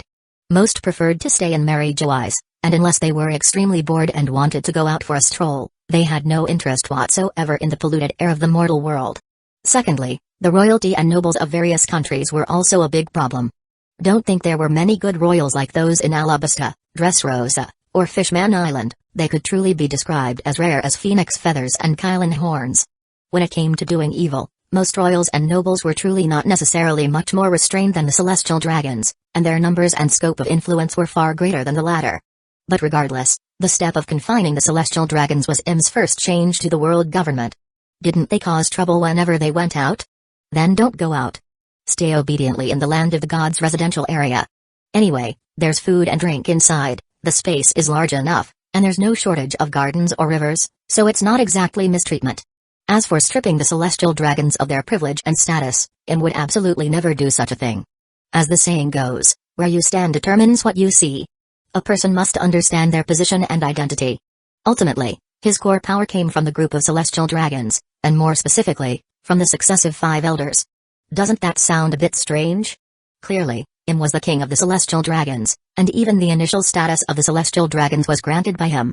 Even the existence of the 5 elders was designated by him, so it should be said that their power came from him. But thinking carefully, for hundreds of years, had been living in seclusion in the Room of Authority deep within Pangaea Castle. Only the successive 5 elders were qualified to approach him and indirectly control the world government through them, while other celestial dragons and outsiders had no idea of his existence. Therefore, conversely, it was not wrong to say that his current power came from the 5 elders. The current situation was that even if he chose to step forward and reveal his identity, the affiliated countries of the world government would very likely not only fail to recognize him but might even resist on a large scale. In that case, he would have to consider using his own force and the national treasure in his hands for a bloody suppression. But that was too troublesome, unnecessary, truly unnecessary, at least not appropriate at this stage. Overall, the 5 elders, and the entire celestial dragon group were essentially one entity. Therefore, the celestial dragons must exist, and their privilege and status must remain. This point was unshakable. But this did not mean that their scope of activity could not be restricted, or that in the future, their thinking could be gradually reformed to cultivate a small number of elites. For now, Im only required them not to cause him trouble. Huh? Thinking of elite celestial dragons, Im, sitting by the window and looking at the vast Milky Way and gray craters, suddenly remembered the two little brats from the Don Quixote family who were outside. Doflamingo and Rosinante.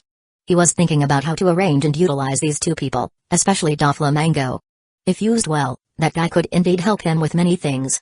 The reason that kid wanted to destroy the celestial dragons was because his father's foolish actions led to his mother's death.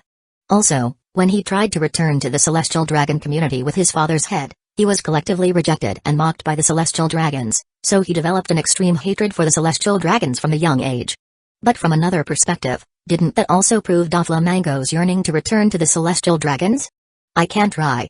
In my previous life, some marine scholars speculated that this kid was my subordinate messenger, which means it's entirely possible to recruit him. It was just that for a while, he really couldn't think of what he needed Doflamingo to do. What about after recruiting him? This was something he needed to carefully ponder. In the following days, the celestial dragons who were outside successively returned to Mary Joyce. This did not attract much attention, as it wasn't particularly special. As for how angry these celestial dragons were after being forcibly summoned back, how they questioned, or how they caused a fuss after being informed that they were not allowed to leave the land of the gods without permission, Im didn't care. Facing a group of celestial dragons who had been spoiled rotten, the five elders, who held great power, had no difficulty dealing with them. And the angry celestial dragons, faced with the phrase violators will be stripped of their world noble status, could only helplessly quiet down. No matter how useless or foolish they were, they didn't dare to risk their celestial dragon status. The higher-ups at Marine headquarters also had no interest in the movements of the celestial dragons, unless they were harmed, otherwise, they were generally left to do as they pleased. Sengoku and Garp received a notification from Fleet Admiral Kong, and the two came together to the Fleet Admiral's office. They found two intelligence papers already placed on the coffee table and also noticed that the Fleet Admiral's expression wasn't very good. Take a look. Yes, please wait. Sengoku sat down and picked up the report. Across from him, Garp casually looked at it with his legs crossed in a lazy manner. However, as they read, both their brows furrowed. This bullet is incredibly audacious. Sengoku said angrily after reading the report, slapping the report back onto the coffee table. He then turned to Fleet Admiral Kong and said, Fleet Admiral, we cannot let him continue to run wild like this. I suggest arresting him immediately. I can depart right away. On the other side, Garp was also clicking his tongue in amazement at the content of the report. Good heavens, in just over a month, he had attacked dozens of ships, including not only pirate ships but also marine warships, cruise ships, cargo ships from various countries, and even royal ships. And without exception, they were all completely massacred. In other words, this kid was basically destroying everything he saw on the Grand Line, including several inhabited islands. He had completely gone berserk. He was simply turning the sea upside down. Wherever he went, blood flowed like rivers, and corpses were everywhere. There was just one regrettable point: why didn't any unlucky celestial dragon happen to run into him? He is causing quite a stir. It's time to rein him in. Fleet Admiral Kong agreed wholeheartedly. The five elders just called about this matter. What instructions do the five elders have? Sengoku asked, puzzled. Right, their meaning is for Garp to go, defeat Bullet one-on-one, and bring him back arrested. Hearing this, Sengoku felt even more strange. Fleet Admiral Kong said with a wry smile. Don't ask me, I don't know why either. The five elders didn't explain. Ha ha ha ha, what's there to it?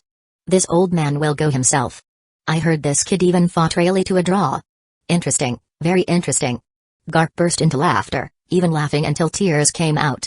After speaking, he stood up while still laughing and walked towards the door. Chapter 11, The Rocks Pirates mentioned again. Ah, let Garp handle this matter. Sengoku, come take a look at this intelligence report. This old man thinks this is more important. Fleet Admiral Khan took a report from his drawer and pushed it to the edge of the desk. Sengoku walked over, picked it up, and his expression immediately changed drastically. This is going to cause a huge incident. Have we found out who spread the rumor? This matter must be treated seriously. Fleet Admiral Kong shook his head and sighed. This intelligence came from Cypher Paul. They haven't found the source yet, only that it's now spreading not only in the Grand Line but also in the Four Seas. Is it already too late? Sengoku's brows were furrowed enough to kill a mosquito. If that's the case, then this rumor is definitely not accidental, but a long-planned action by someone, and there are quite a few people involved. Only then could it be spread to all sea areas at almost the same time. The Pirate King's great treasure, One Piece. He seemed to guess who was behind it. In Mary Jo eyes, within Pangaea Castle, sat high upon the empty throne, looking down from above at the 5 elders kneeling before him. But his expression was even colder than his usual indifference. His previously pleasant mood was now filled with extreme anger. Regarding the rumor about the great treasure One Piece, he had received the intelligence earlier than the Marines. This was also the main reason he was meeting the 5 elders again. This matter was too important for him to ignore. It must be Roger's crewmates spreading the rumor. Roger must have instructed them before he died. But what is their purpose in doing this? Said Saint Shepherd Jupiter, who was kneeling on the far left. He was the highest person in charge of Cypher Paul, basically overseeing all intelligence-related matters. Great Pirate Era. Sitting above, coldly uttered these 5 words. He had just found a way to silence Roger during his execution, thinking he could prevent this from happening, but he didn't expect the latter to have such a move left. Although this method of spreading rumors through crewmates throughout the world was far less impactful and influential than a loud shout during a public execution, the appeal of the Pirate King's great treasure itself had not changed at all. It just needed more time to spread and ferment. He could already see countless young and middle-aged people across the sea, shouting One Piece while setting sail and surging into the sea, rushing towards Reverse Mountain. The 5 elders' moods became heavy upon hearing the 5 words spoken by him. Among the future that had briefly introduced before, there was mention of the Great Pirate Era. It was said to be an astonishing era where the number of pirates was so great that even the current Marines couldn't suppress them.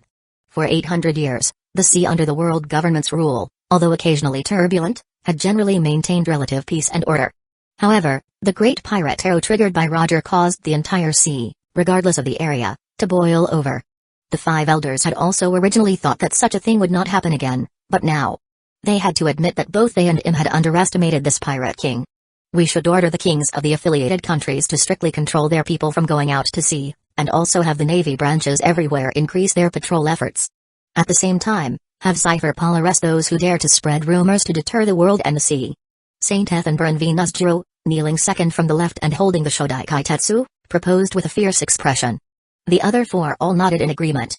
Their approach was exactly the same as that of previous generations of 5 elders, suppression and erasure. However, sitting on the throne, knew deeply that their methods would not be very effective. The ocean in this world was too vast.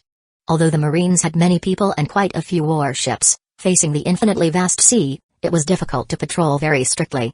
Sensing that Lord Imu did not quite agree with their proposal, the 5 elders fell silent for a moment. Pondered for about 10 minutes before finally speaking. The main target of these people who go out to sea to become pirates because of the rumors is the so-called Great Treasure, and their destination is the New World. From the 4 seas to the first half of the Grand Line, and then to the New World, there are 2 nodes that must be passed through. Saint Jaga Ursha Saturn, kneeling second from the right with a hideous scar on his left face, responded. Are you referring to Reverse Mountain and Fishman Island? Of course, he wouldn't say Mary Jo eyes. It was out of the question to allow pirates to pass through here to enter the New World. Therefore, it could only be Fishman Island, located 10,000 meters below, and the rift at the very bottom of the Red Line. Exactly.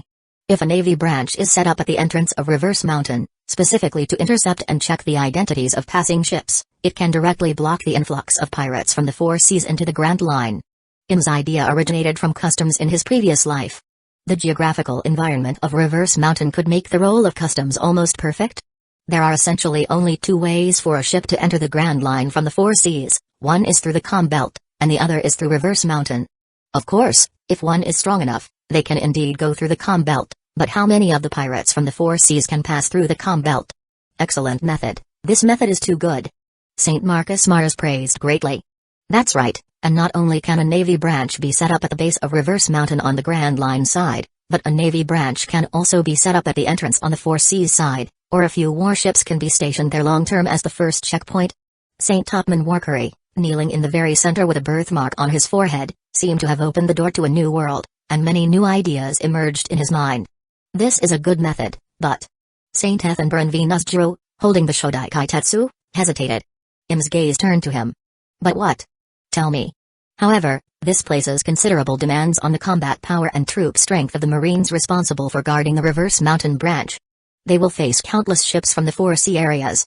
If they have to check each one, they will need a branch base with enough space to accommodate so many ships for docking and people queuing. At the same time, The government personnel responsible for checking and the marine soldiers stationed at the branch cannot be few. They need places to live. However, there doesn't seem to be a suitable island near the base of Reverse Mountain.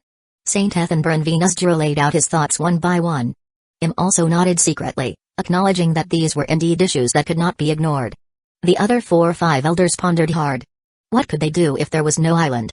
They couldn't create an island out of thin air. They also considered whether the first island on the 7 routes in the first half of the Grand Line could serve as a navy branch, but it was a bit far from the entrance of Reverse Mountain. Although they could dispatch warships to wait at the entrance in advance and then urge ships to go to that island for inspection, this would not only be very troublesome, but also have a high possibility of accidents. They didn't believe that those guys who went out to sea to become pirates would honestly accept the arrangement. 8 out of 10 would try to force their way through, but how many could a few warships stop? Just then, a flash of inspiration struck him. This idea made him feel somewhat excited, but he still had to maintain his outward coldness. Do you still remember the Rocks pirates? Chapter 12, Rock's former main ship. Rocks? Hearing this, the 5 elders were all surprised. Especially Saint Jaga Ursha Saturn, who subconsciously touched the scar on his face. Although 14 years had passed, hearing this name still caused a faint ache.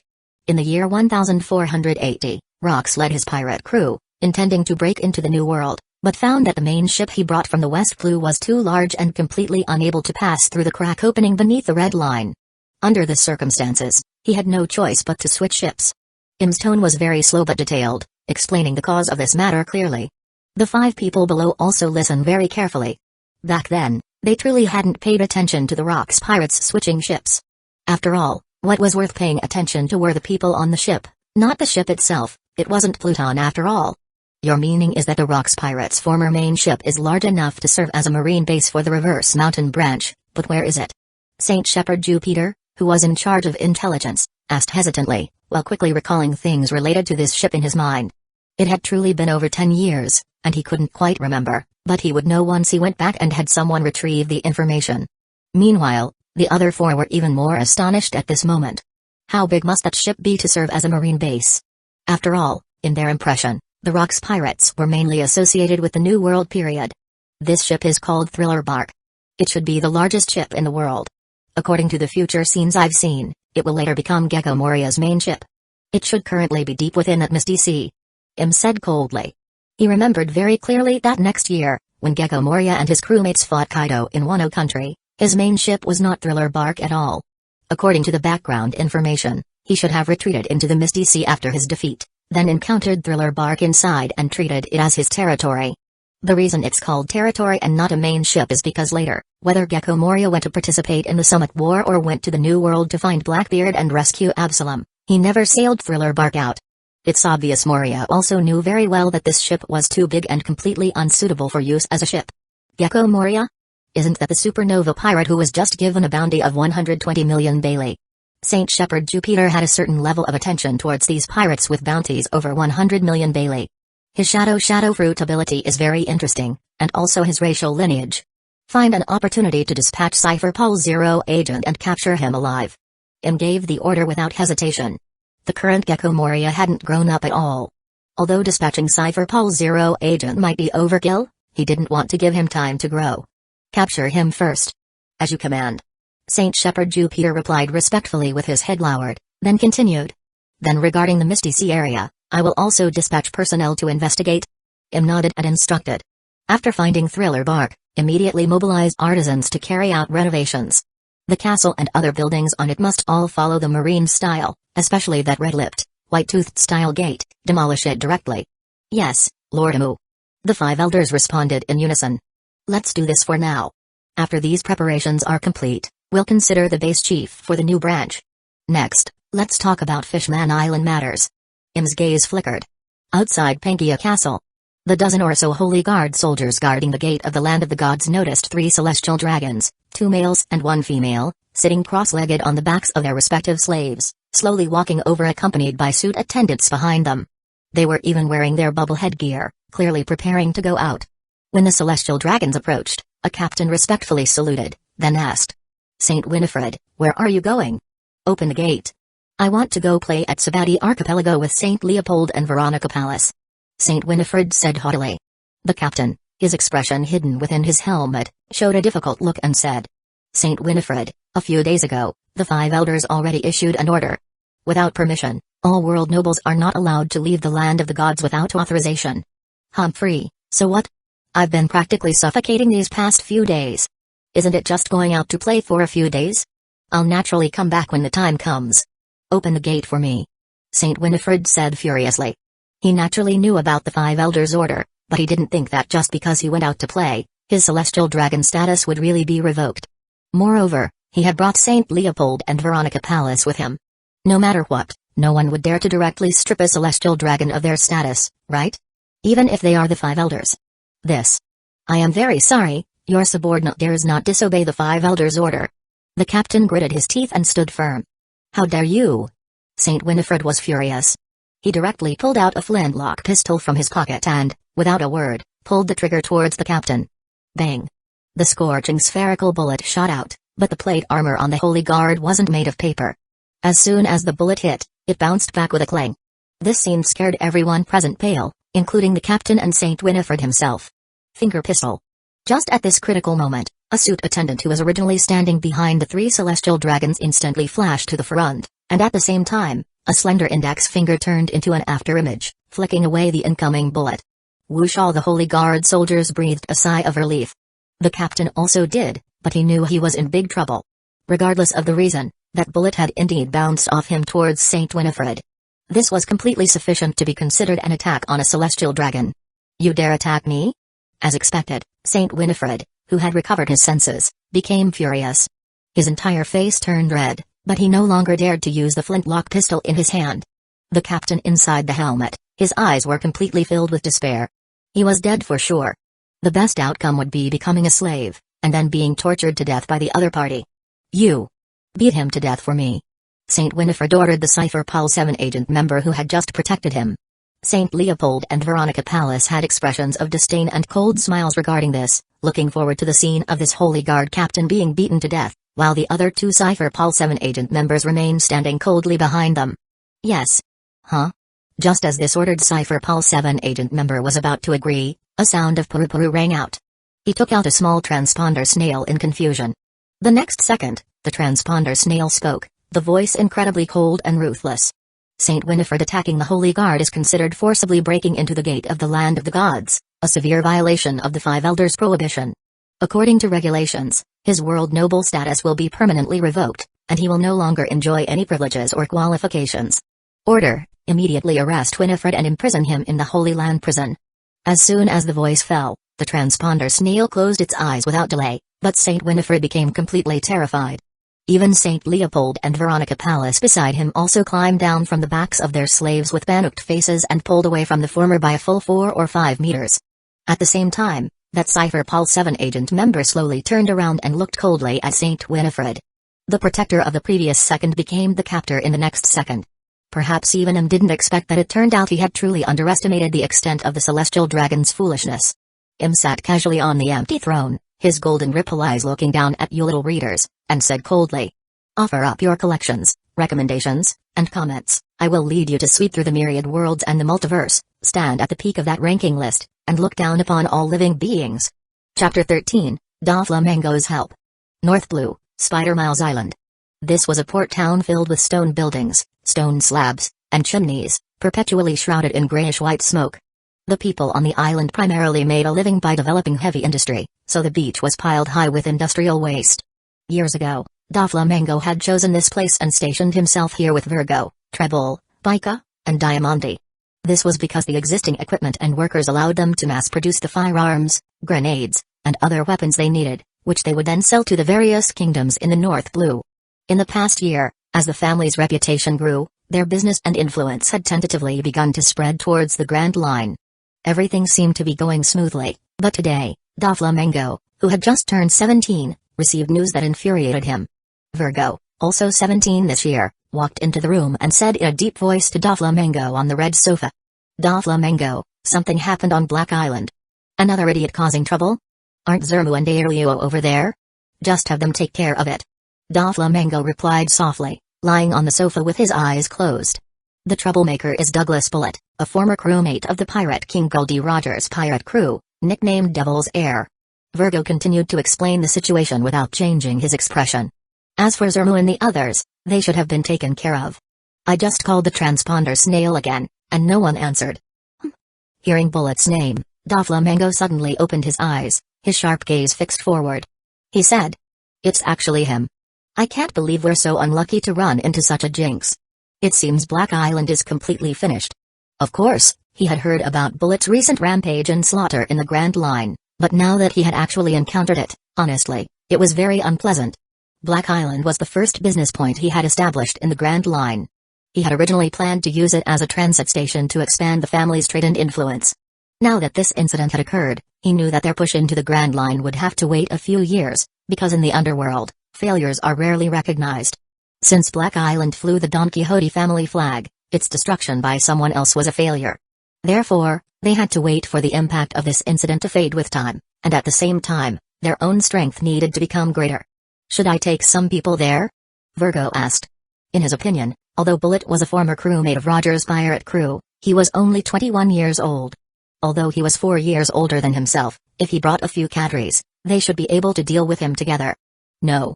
Doflamingo shook his head, rejecting the suggestion, and grinned sinisterly. "We don't need to make a move. This monster is causing too much of a stir, someone will deal with him. We just need to provide a little help, foo-foo-foo-foo." Virgo listened to Doflamingo's continuous laughter, not understanding why. Grand Line, the sea area near the middle of Route 4. A warship adorned with a dog head decoration led 4 surrounding standard warships, sailing slowly in formation on the sea. A series of rapid footsteps sounded. A colonel wearing a coat of justice walked quickly out of the cabin, then stood at attention and saluted. Under the gaze of Rear Admiral Bogart, his adjutant standing nearby, he reported loudly to the tall figure with his back turned to him. "Reporting, Vice Admiral Garp, we just received intelligence from Cipher Pol 5 agent. Douglas Bullet's location has been confirmed." Garp turned around upon hearing this, laughing with delight. "Ha ha ha ha, is that so? Have we finally found him? The Cipher Pol brats have been doing well lately." He had been tracking Bullet for the past few days, but every time he arrived at the scene of an attack, the person was nowhere to be seen. After all, Bullet was fighting alone, and his mobility was definitely faster than a fleet. Now it was good, Cipher Pol 5 agent must be tracking Bullet, which gave them a chance to intercept him. Then what are we waiting for? Full speed ahead. Garp ordered loudly. "Yes, Vice Admiral." The colonel heard the order and quickly turned and ran back into the cabin. Not long after, all the ships turned in unison and sailed quickly towards Route 4, arriving at Black Island after about 2.5 days. "What did Cipher Pol 5 agent say? Is that kid still here?" Garp asked, looking at the black dot gradually appearing on the horizon. The colonel behind him immediately replied. "Yes, after Bullet killed everyone on the island, it seems he plans to rest there for a few days." "Rest?" Garp curled his lip. "I think he's deliberately waiting for us. He knows he's gone too far recently, and the Marines will definitely deal with him, so he found an island to recover his strength. But that kid definitely didn't expect this old man to come personally. Later, I'll definitely give him a few hard punches. It'll be like teaching that damn crewmate a lesson on behalf of Roger." He was right. On Black Island, Bullet was standing on a small hill, gazing at the 5 Marine headquarters warships approaching. At his feet were ruined buildings and corpses with horrific death poses. Large areas of blood flowed everywhere, and the smell of scorched earth and blood was extremely strong in the air, unable to be blown away even by the sea breeze from the dilapidated port. However, his keen sixth sense made his heart pound with unease. But he had fully recovered by now, and his physical strength had long returned to its optimal state.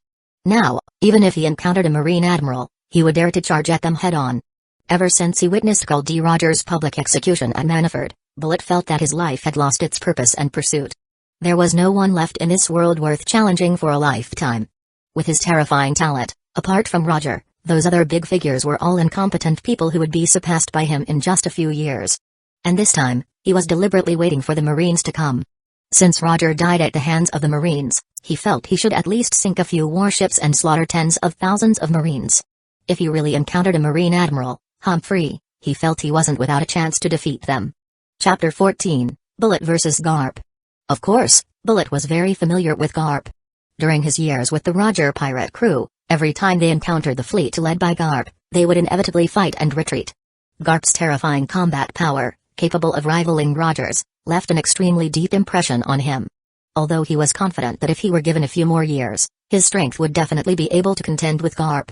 If another 10 years passed, let alone Garp, even if Roger were resurrected, he should be able to defeat him. After all, whether it was Garp or Roger, their ages were much greater than his own. The problem was that at the current stage, he knew deep down that the opponent was still stronger. But so what? Bullet's eyes became sharp, and the aura and fighting intent on his body burned fiercely like blue flames.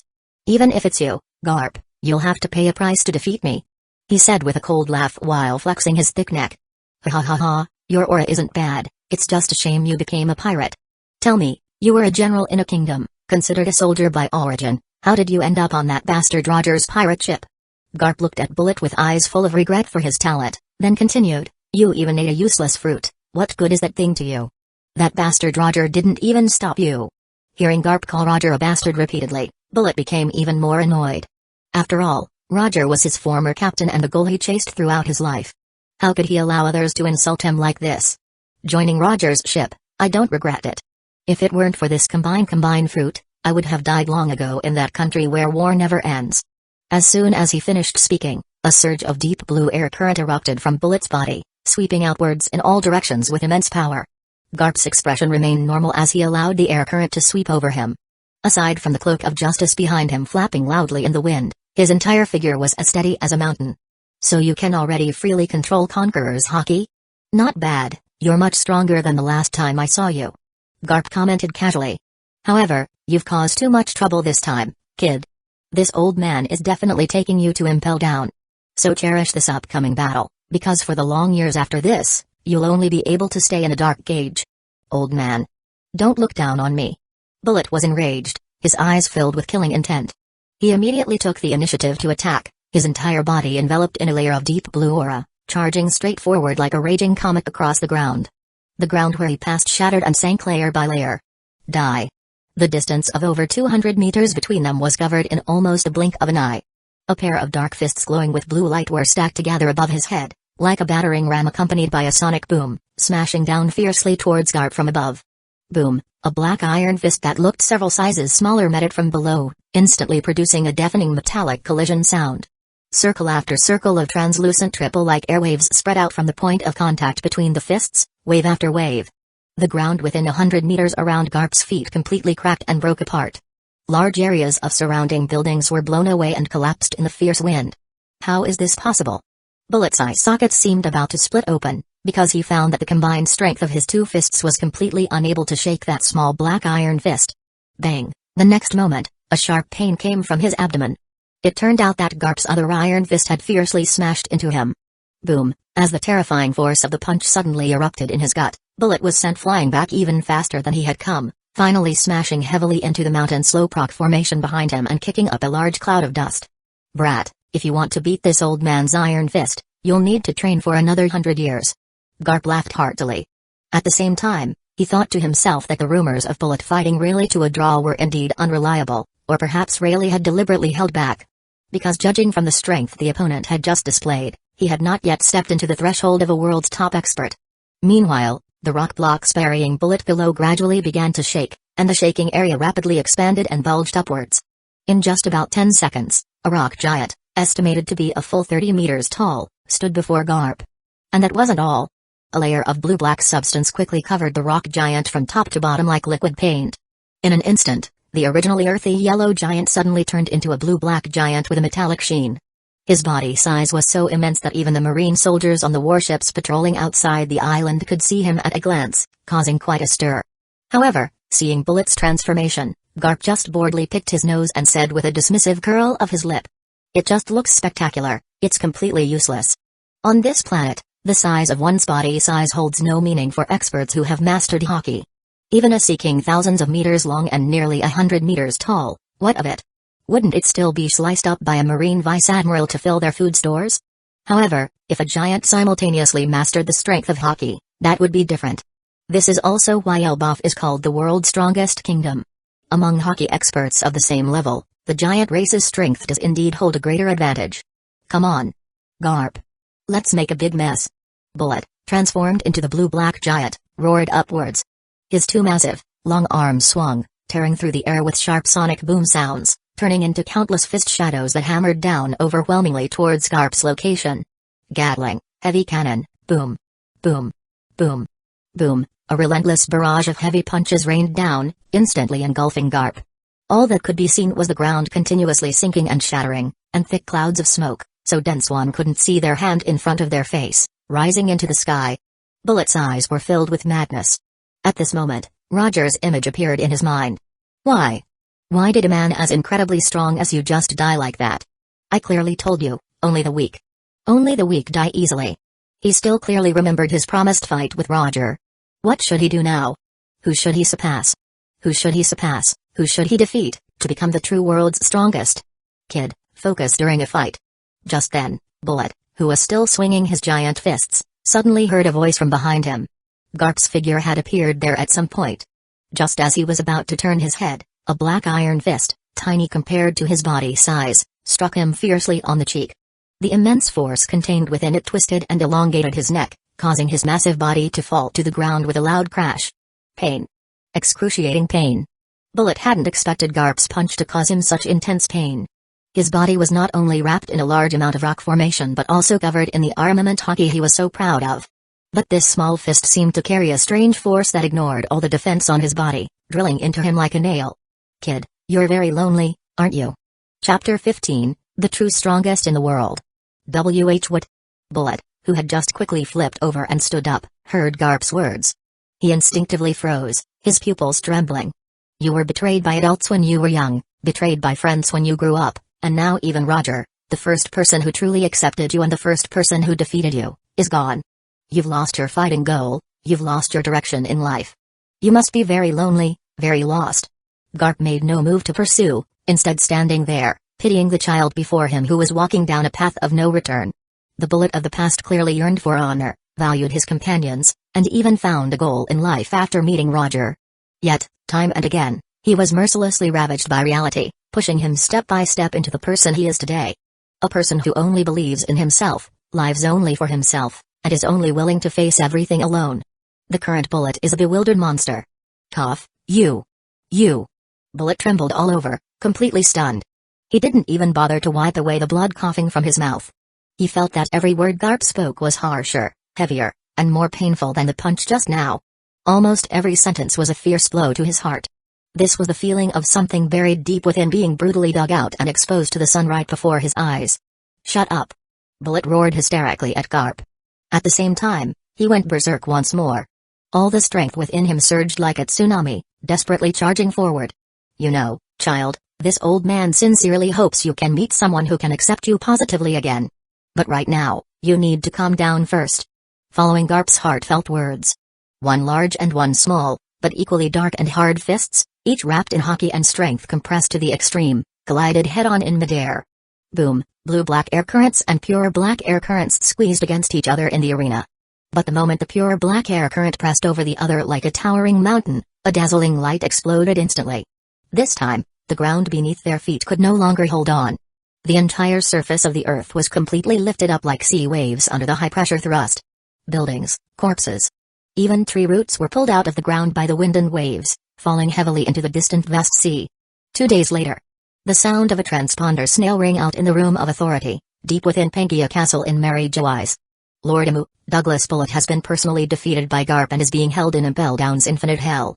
Im listened, unsurprised, and calmly replied. Good. Then proceed as previously instructed. Yes, I obey your will. Putting the handset back on the transponder snail's back. Im connected the visual Den Mushy on the other side to Impel Down's surveillance system. Soon, a high-definition virtual image appeared in the empty space before him. The scene within was Bullet, lying on the cold ground with his hands and feet locked. He was wearing a black and white striped prisoner's uniform, but his face was bruised and swollen, completely lacking any dignity. This guy is a good prospect. Im's eyes were also filled with regret for the waste of talent. But he also knew that the other party's personality was too extreme. Without proper guidance, it would be very difficult to use him well. One careless mistake and he could hurt himself. However, luckily, he was a transmigrator and had some understanding of what was on Bullet's mind. Coupled with his own strength and influence, it wouldn't hurt to try using this peerless double-edged sword. It was just like Golden Lion Shiki, he definitely couldn't be used directly right now. He needed to be locked up for at least 2 years to temper his nature. No matter how good a sword is, it needs to be obedient. Just then, Bullet in the high-definition projection suddenly spoke. Who? Although he was lying on the ground and couldn't see the person outside the cell, the presence of observation hockey still allowed him to sense the other party's aura. And it was very strong. I represent the celestial dragons and the world government. As for my name, you don't need to know. Humphrey, celestial dragons? Subordinates of those pieces of trash? Truly pathetic fellows. Bullet sneered, looking at the dark ceiling. But the shadow outside the cell showed no sign of refuting or scolding, which surprised him a little. The higher-ups want me to ask you, are you willing? Bullet frowned, not speaking, answering the other party with silence. The shadow didn't mind his attitude and continued. You were defeated by Roger. Roger died, and there's no longer any possibility of surpassing him. This time you were defeated by Garp, but he is still alive. Are you willing to waste your time in this lightless depth of the sea, wasting your talent every moment? Anger appeared on Bullet's face. How could he be willing? How could he possibly be willing? What? From what you're saying, the celestial dragons want to let me out and have me be their dog? Do you still remember your ambition? The shadow asked. The strongest in the world. These four big words appeared in Bullet's mind instantly. The world government is the controller of the highest authority on this planet. This place has the best training resources and the most top-tier powerhouses. Don't you want to personally challenge a Marine Admiral, or perhaps fight Garp again in the future? This place can even give you the biggest wars, ensuring you'll never lack combat. Most importantly, all of this is legitimate. Isn't this the best shortcut to becoming the strongest in the world for you? Every word the shadow spoke echoed in the cell, and Bullet's pupils unconsciously flickered. Because he felt that it sounded quite reasonable. However, having developed the habit of no longer trusting anyone and only being willing to fight alone, it was difficult for him to convince himself to join the world government and obey the celestial dragon's orders. You're hesitating. And the point you're struggling with is having to obey the celestial dragons whom you look down upon, right? Bullet remained silent, or rather, he was tacitly agreeing. Then what if I told you that you only need to obey one person, a man who can be called the truly strongest in the world? How about that? What, the truly strongest in the world? Bullet was shocked. Don't joke around. How could the world government have such a person? Since Roger died, the only man on the sea qualified to contend for the title of strongest in the world is Whitebeard, who possesses monstrous strength. Hey, then let me tell you, neither Whitebeard, whom you mentioned, nor Garp, who just defeated you, nor even Roger before, were opponents for that person. And they are far inferior. How about it, interested in seeing for yourself? The shadow chuckled. That's impossible. Bullet, lying on the ground, gritted his teeth and said. Whether it's possible or not, you can see for yourself, but the premise is that you have to get out of here. Alright. I agree. Let me out. If such a person truly exists, I am willing to join the world government. That's very good. However, you cannot come out yet, because you don't understand the preciousness of freedom right now, nor will you cherish any of this. Experience the feeling of time crawling by like years. I will come back in about 1 or 2 years. Silence returned to the cell, but Bullet's heavy breathing lingered for a long time, his bloodshot eyes filled with unwillingness and anger. Outside, just as the shadow turned around, a person in a black suit walked up beside him, respectfully lowering his head and asking, Sir, can the soundproof domain be removed? Looking around. A faint purple halo could be seen covering Bullet's cell and the space a few meters outside the door. Chapter 16, The Administrative Department is in Water 7. In the first half of the Grand Line, even though this sea area contains tens of thousands, or even hundreds of thousands, of various islands, the presence of one particular island is enough to rank among the top 5. This is an island where almost no natural wilderness can be seen, everywhere displays artificial greatness and splendor, yet it doesn't possess much advanced technology. The stone houses on the streets reveal an ancient atmosphere. Waterways, bridges, and shipyards are the main visual style of this maritime city. The gray of the marble, the blue of the waterways, and the yellow of the town collectively form an extremely beautiful oil painting. Dense waterways flow between the city. Creatures named bull, resembling horses with fins, leisurely shuttle through the streets and alleys, carrying people and goods on their backs. Because there are 7 large shipyards on the island, it is also known to the world as Water 7. It is the island universally recognized as gathering the most and the best shipwrights in the entire world. Originally, the atmosphere on the island was harmonious, lively, and full of laughter.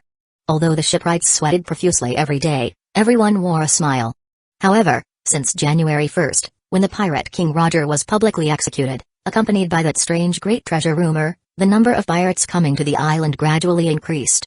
These pirates, who already disregarded laws and rules, often refused to pay after receiving new ships, relying on the weapons in their hands and their own combat power, triggering conflict after conflict with the shipwrights.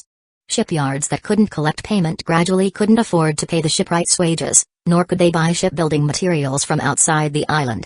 Coupled with the continuous increase in pirates, the sea trade, which was already fraught with danger due to the complex and changeable climate, only worsened.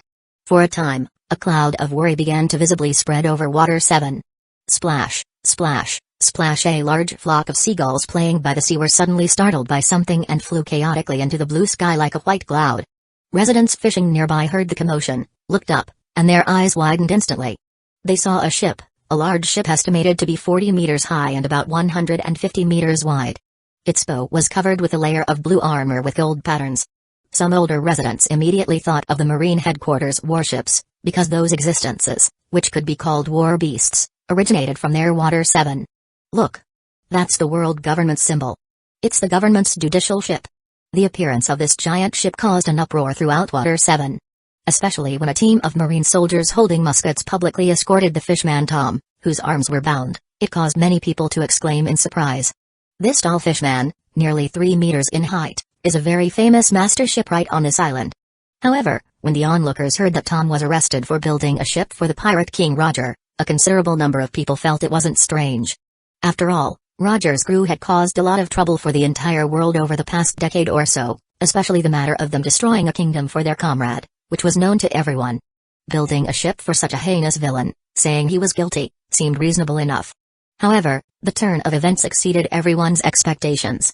Tom, who was originally to be taken to an ice lobby for execution with the death penalty, proposed building a sea train to connect various islands, including an ice lobby and Water 7, thereby receiving a 10-year suspended sentence from the judge. At the same time, he also gained the support and cheers of the residents, everyone hoping that Tom could save this Water 7. Rahaha, I survived. As soon as he returned home, Mr. Tom burst into laughter, even laughing to the point of tears, showing how happy he was in his heart. However, perhaps only he himself knew that this happiness was because he could continue his research on the sea train, and not just for the sake of his life. What's so funny about that? Now, whenever I think of that day coming, I break out in a cold sweat. Kokro, the mermaid who currently serves as the secretary of Tom's workers, placed her hands on her slender waist and looked at him helplessly. But then again, if all this goes smoothly, maybe they'll forget about Roger's matter. Thump, thump, thump. Just then, there was a gentle knock on the door of the workshop. Iceberg and Frankie, the two young boys sitting at the dining table, and the sumo frog named Yokozuna exchanged glances. Kokro walked over and opened the door, finding 5 men dressed in black suits and leather boots standing outside. One of them stood in front, while the others stood guard on either side. The former immediately recognized where these people were from. World government people? Kokro frowned and asked worriedly. Hasn't Mr. Tom's sentence already been decided? What else do you want? Inside, Frankie, Iceberg, and Yokozuna had already stood up. Frankie, in particular, looked furious, but was immediately blocked by Tom, who stepped forward. Excuse us, we are not personnel from an ICE lobby, but representatives from the administrative department. My name is Coulson, and I am a senior officer. The leading man in black smiled very politely. Administrative department? Tom and the others were all confused. To be honest, they hadn't heard of it. The great individuals of the world government are very concerned about and attach great importance to the relevant research on the sea train. Therefore, our administrative department will do its best to assist your work from now on. How can you assist me? Tom asked with a cheerful laugh, seemingly not minding at all. However, Iceberg behind him suspected this was actually surveillance, but being rational, he didn't speak up, and at the same time stopped the impulsive Frankie from acting rashly. We will not interfere with your research, but we will improve your research environment. For example, the various materials needed by the major shipyards in Water 7 will be provided by our administrative department at normal market prices, and the Marines will be responsible for escorting them to ensure that the shipbuilding business on the island is not overly affected. Also, a Marine military force of 1,000 people will be temporarily stationed here to ensure that Water 7 is no longer harassed by pirates and to provide security services for your research work. Hearing this, everyone was shocked. Is the world government really that kind? Tom was stunned for a moment, but after he reacted, he laughed heartily. Rahaha, this is truly a great help. This way, the lives of the island residents won't be a concern. This old man thanks you on behalf of everyone. Thank you, world government. At this moment, his goodwill towards the world government greatly increased, even though he had previously been sentenced to a 10-year suspended sentence by the judge from the NICE lobby. At the same time, all the materials you need during the research process for the sea train, including labor and researchers, will also be fully provided by our administrative department. Including the poor environment of this scrap island, we will also develop it into an exclusive manufacturing plant for the sea train and provide a workshop equipped with the world's cutting-edge equipment. As for 3 meals a day, we will also hire professional chefs to be responsible. Mr. Tom and the others fell silent, because they didn't know what to say. The other party had thought of everything so thoroughly, it was practically treating them like nobles. I imagine there must be a price for all this, or some restrictions. The young iceberg asked softly. Coulson nodded. The materials provided to the major shipyards in the first year will be at full capacity, but starting from the second year, the supply will decrease by 10% each year. This means that if the sea train project is not completed within 10 years, only 10% of the total island's shipbuilding materials will be provided at that time. So, please, Mr. Tom, complete the sea train as soon as possible. At that time, the world government will have a surprise for you. Chapter 17, M's Conjecture on Pluton. In Mary Jo Eyes, within the desolate, silver-gray room of authority, M was practicing a dazzling sword dance under the simulated moonlight. This was a daily task to keep familiar with the feeling of combat. 10 minutes ago, he had learned about the situation in Water 7 from the transponder snail brought by a maid. He hadn't actually wanted to intervene at first, because M was too clear about the importance of the sea train. This was a technology that couldn't be any darker. A steam train over 100 meters long could accurately travel on a floating track that wasn't fixed, and the noise it emitted could even scare away fish, including sea kings. So, sea kings were also fish. No matter how bizarre their appearances were, some even having the heads of mammals, they were still fish. And its darkest technology lay in the fact that the sea train could be minimally affected by extreme maritime weather. What did that mean? It meant that no matter how strong the wind blew or how big the waves crashed, as long as it wasn't weather like a sea tornado or ice storm that could destroy the floating track, the train could operate normally. Anyone with normal intelligence could imagine how significant the existence of such a thing would be for the development of the entire world. So what if an accident occurred due to his excessive interference? Why was there such a huge disparity in development levels between islands now? Some places looked like they were in the Middle Ages, while others were full of high technology. It was because transportation between them was too difficult, making it hard for resources to circulate quickly between islands. Wasn't Water 7's continuous decline over the next few years due to the obstructed import of shipbuilding materials? If Tom's sea train hadn't been completed in time, it wouldn't have lasted until the future arrival of the Straw Hat crew and would have long been abandoned by people and turned into a deserted island. It was precisely because M deeply understood all of this that he didn't order anyone to stop NI's lobby from sentencing Tom. In his view, a 10-year suspended death sentence was a beneficial stimulus for Tom's group, because it would make them understand that only by completing the sea train would they have a chance to save Tom's life. Although they ultimately took 14 years in total. But this also proved that the world government in the original timeline also understood the importance of the sea train and didn't pursue the issue of exceeding the time limit at all. As for whether this would make Tom feel wronged or anything similar, that wasn't within his consideration. Anyway, with him protecting Tom, he definitely wouldn't die. However, 14 years was still too long in M's opinion. So he ordered the 5 elders to have the administrative department provide funding to Tom's workers, solely to shorten the completion time by a few years. But at the same time, he strictly ordered that Tom's work must not be interfered with. In short, whatever his requests were, just comply. M, surrounded by bursts of bright silver sword light, was rapidly thinking with his brain while wielding the unremarkable long sword in his hand. Matters related to Tom, this fishman shipwright, weren't just the sea train research project. Take his 2 apprentices, Iceberg and Frankie, for example. They were both rare talents. The former, Iceberg, in M's view, possessed extremely outstanding management abilities. Just being a shipwright or the mayor of Water 7 was a bit of a waste of his talent. This person was fully capable of stepping onto a larger stage. However, he also knew that any talent needed a growth experience. If Iceberg hadn't learned shipbuilding skills alongside Tom, hadn't founded the Galley Law Company, and hadn't served as the mayor of Water 7, no one knew what he would have ultimately become. Rather than that, it was better to let nature take its course and transfer Iceberg to a position in the world government after he had fully matured. And the other apprentice, Frankie, his current name was Cutty Flam, was even more of a prodigy, a genius in weapon development. Top-notch shipbuilding and cannon building technology, self-taught human body mechanical modification technology and beverage conversion special energy technology, coupled with extremely high learning ability. This was simply a treasure of their own civilization. Therefore, M had specifically mentioned Cutty Flam before. instructing the Cypher Pol 2 agent hidden in Waters 7 to keep a close eye on him. After the C-Train research was successful, Flam would have learned pretty much everything he could from Dom. Next, he would send people to bring him to the science unit, where he would follow Vegapunk for a few years. After he came of age, he would be given an independent research institute to focus on the research and development of various weapons, especially warships. Besides that, don't forget, Tom also had the design blueprint for Pluton. Regarding the true nature of this so-called ancient weapon, M actually had it in his memory. He had personally witnessed Pluton destroy an island with a single shot, creating a bottomless giant pit on the sea surface that hasn't been filled by the endless seawater even now. However, despite Pluton being so terrifying, that great kingdom back then still couldn't defeat the 20 kingdoms alliance he had assembled. As for where the defeated and damaged Pluton ultimately went, the previous M didn't know. But he had some thoughts on this.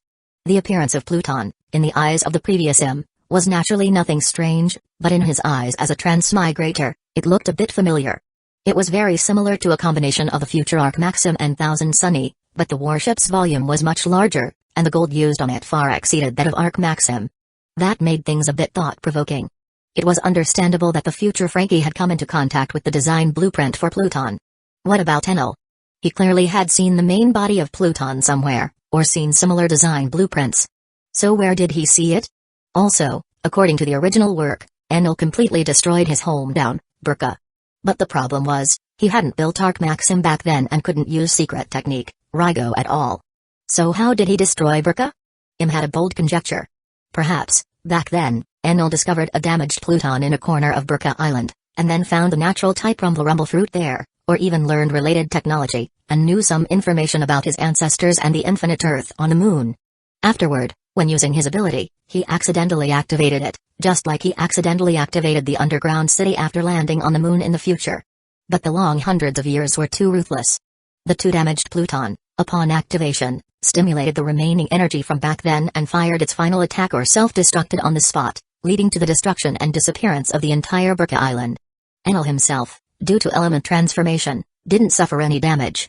But having already known that his ancestors came from the moon and having witnessed the terrifying power of Pluton, after arriving at Skypiea, he forcefully became the new god and collected gold and manpower to try and rebuild Pluton. However, due to resource and technology limitations, he only ended up with an Arc Maxim. So, the main body of Pluton is very likely now on Burka Sky Island, 10,000 meters above sea level. Im stopped dancing his sword and muttered to himself. Indeed, it can fly.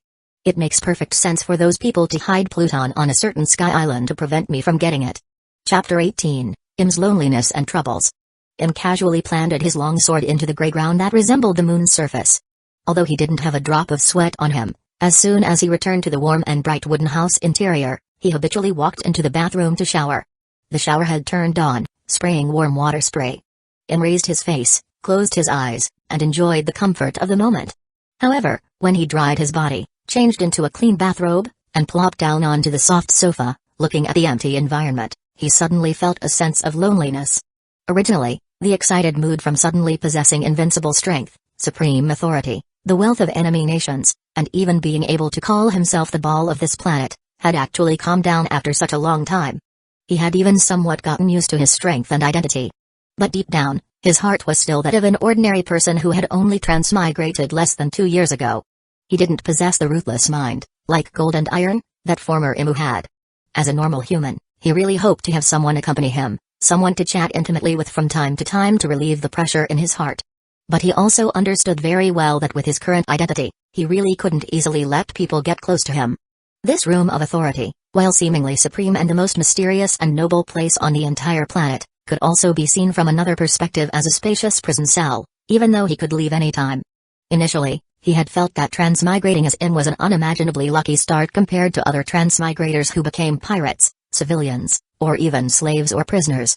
But thinking about it carefully, those people could at least adventure across the seas, admire the beautiful scenery in various places, and experience all sorts of exciting events. Transmigrating to this world of one piece wasn't the most appealing part itself, the myriad of strange islands and creatures. Oh, and there were also all sorts of devil fruit abilities, but he couldn't easily try any of them. If he were to really go out one day, he would have to consider all aspects of the situation. However, thinking about it carefully, with his current strength, there shouldn't be anything on this planet that could threaten him. But also knew well that the ocean on this planet was far more mysterious and dangerous than the ocean in his previous life. Various supernatural phenomena emerged endlessly, and it wouldn't be strange to encounter any kind of incredible accident. As for devil fruits, honestly, other than the devil fruit he was currently searching for, he didn't care about any of the others at all. So, it seemed the only thing left was to find someone to accompany him. This person, naturally, referred to a woman. Logically, with his identity, getting a beautiful woman would be easy. Just look at the maids who served his life. Outside, they were all top-class beauties. If it were before transmigrating, any one of them would be someone he'd cherish and pamper like a treasure if she were his wife. But now the situation was different. Im felt that even if he were to start a harem, the quality of the women in the palace had to be the absolute best. It was just that the current point in time was a bit awkward. Those great beauties of the future were either not yet born or still too young, calling them lawless wouldn't even be appropriate, and he had no interest in raising them. As for some who were great beauties in the past, their age was now too high, for example, Vice Admiral Tsuru of Marine Headquarters. Ultimately, for the next decade or so, he would still have to bear the loneliness and solitude at the peak of the world by himself. He sighed. Just as this de facto king of the world, at the top of the red line thousands of meters above sea level, was sinking into enviable helplessness and frustrating vexation. 10,000 meters below the base of the red line beneath his feet, in the deep sea, another 36-year-old king was currently radiating pink bubbles of happiness all over, looking with doting affection at the blue-skinned infant held in his wife's arms on the luxurious bed. Atoheim, let me hold him. I want to touch Shark Star too. King Neptune, at this moment, showed not a hint of the demeanor of Fishman Island's king. He looked more like a child captivated by a toy, gazing with a face full of longing at his beautiful and delicate blonde queen consort. Queen Atoheim's face still showed clear fatigue, but her gaze was exceptionally bright. Hearing her husband's words, she glanced at his 12-meter-high body size and huge palms, then lowered her head to look at the tiny person in her arms, and finally firmly gave a shake head. No, Shark Star was just born less than 5 hours ago. He's too small, and his body is too soft. You should wait a few more days. Ah, well. Hearing the refusal, King Neptune's face instantly filled with disappointment. But he loved the woman before him too much to force the issue. Just then, a beautiful mermaid attendant walked in. His Majesty, the Right Minister has arrived and says he has an important matter to report to you. Is that so? Then let him in. King Neptune said casually. Logically, he should have gone out himself and had the conversation in the small hall outside, but at this moment, he was still immersed in the joy of becoming a father for the first time and truly didn't want to leave his wife for a single second. Yes, His Majesty. The mermaid attendant naturally had no objection and turned to leave respectfully. Soon, the left minister, a catfish fishman, walked in wearing a purple robe. At this time, he had just entered middle age and didn't look as old as he would in the future. He also didn't have that ox-horn cane in his hand. Greetings, His Majesty. Greetings, Queen Consort. Queen Atoheim nodded gently, while King Neptune asked directly. Is there something the matter? Yes, the left minister just sent someone to report that a world government ship is waiting outside the gas storage gate to enter the country. The left minister said calmly. World government? King Neptune subconsciously turned his head and exchanged glances with Queen Atoheim. After thinking for a moment, she said. Perhaps it's for this year's reverie? That should be it. King Neptune thought so too. He immediately instructed the left minister. Inform the right minister to welcome them in. At the same time, have someone tidy up the main hall. We will have the meeting there. Yes, His Majesty. The left minister responded and left to handle these matters. His Majesty, could I also listen in later? Queen Atoheim asked softly. Well. King Neptune hesitated slightly. Of course, he knew what she was concerned about. When he first became king of Fishman Island that year, he had heard that his newly wedded wife had begun traveling around, striving for the ideal of peaceful coexistence between the Fishman tribe and humans. But honestly, he didn't really agree with it in his heart. He felt it was too unrealistic. He understood what kind of organization the world government was, but he couldn't stop her, so he could only let her be. His Majesty's such blatant coquetry and pleading instantly caused King Neptune to break defense. Scratching the back of his head, he chuckled foolishly. All right. 30 minutes later, the king and queen consort, dressed neatly in royal robes, sat upright in their seats in the banquet hall. One was majestic and imposing, the other dignified and virtuous. This main hall was extremely luxurious, spacious, and tall. Everywhere the eye could see were the finest coral and pearls. In the court, there was also a giant shell stage. Because they were receiving world government personnel, to show seriousness, there were no musicians or dancers on the stage. Not long after, a gentle young man wearing a black suit and leather boots, accompanied by two capable attendants dressed similarly, arrived outside the hall riding a giant flounder covered in bubbles. Chapter 19, Fishman Island's Shock and Surprise. Inside and outside the banquet hall, large numbers of Sea King Army fishermen soldiers, all over 2 meters tall, clad in armor and holding steel forks, were already guarding every area. Especially along the red carpet leading directly into the main hall, a Sea King Army soldier stood every 3 meters, eyes fixed straight ahead, chest out and head held high. 3 members from the world government, led by the Right Minister, walked into the main hall. This Right Minister, a seahorse fishman with orange-yellow skin color, had a Japanese sword strapped to his left waist and held a long-handled cutlass with a crescent-shaped blade in his right hand. His entire being exuded a strong military aura. Soon, the 4 of them arrived at the center of the main hall. The Right Minister stopped and reported in a deep voice to King Neptune, who was seated on the throne, "Your Majesty, I have brought the officials from the world government." Meanwhile, Queen Atoheim, seated beside the throne, was observing the 3 men in black below the platform. A sense of anticipation welled up in her heart. "You've worked hard, return to your post." King Neptune nodded. Hearing the command, the Right Minister returned to his post, standing opposite the Left Minister. "Respected King Neptune, I am Senior Director Coulson from the Administrative Department, a direct subordinate department of the World Government's Political Affairs Department." The leading black-clothed official introduced himself. His expression seemed very gentle, and his tone was full of respect, which greatly pleased the Left Minister and Right Minister. "All right, and these 2?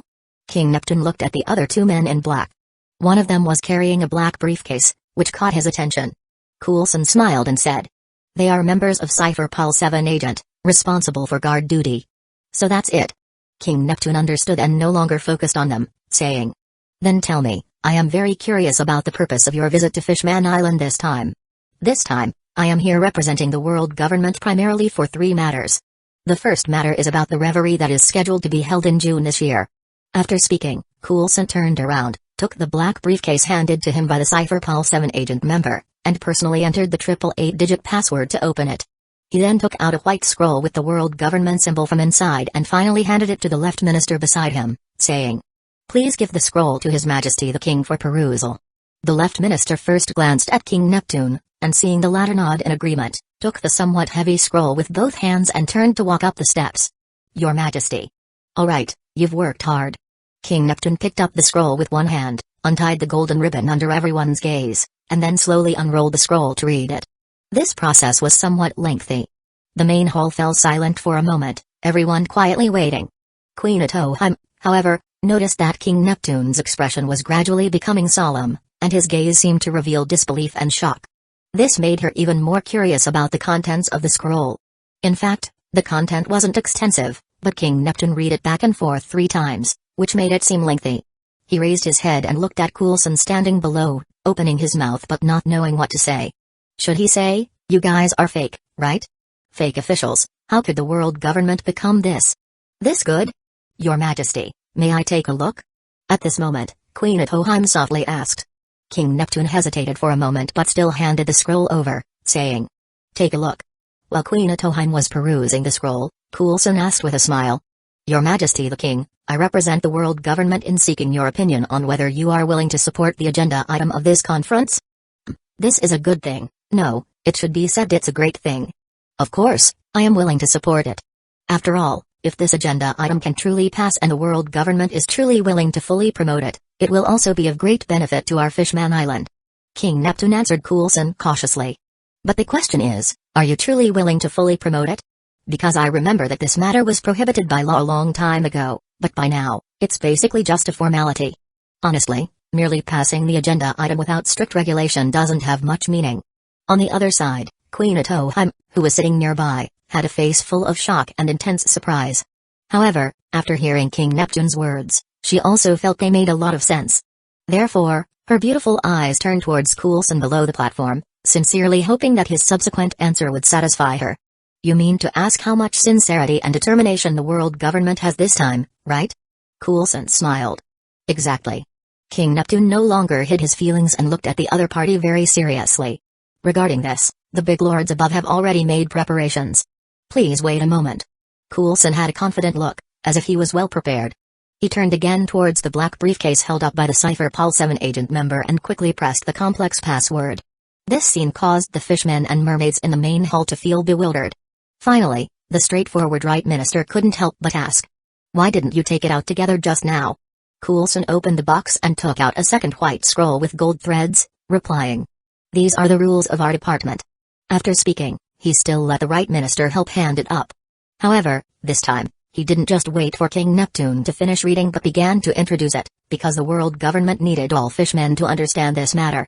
The scroll you are currently looking at is the communique on the establishment of equal and friendly relations between humans, merfolk, and fishmen, personally written by the 5 elders. What? Queen Atoheim, the Left Minister, the Right Minister, and all the Sea King army soldiers present were stunned. Coulson smiled slightly at this and continued to introduce the general content. Mainly the following points. 1. Effective immediately upon the signing of the communique by both parties, the buying, selling, and slavery of merfolk and fishmen will be severely punished.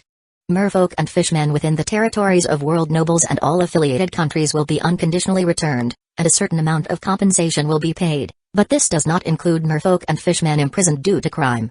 2. The Sabati archipelago will be designated as a safe zone. Merfolk and fishmen can freely reside and visit the island, with all treatment being the same as humans. At the same time, Fishman Island will allow humans free entry, residence, and visitation. 3. Fishman Island will be allowed to station military forces on the Sabati archipelago, responsible for matters related to merfolk and fishmen.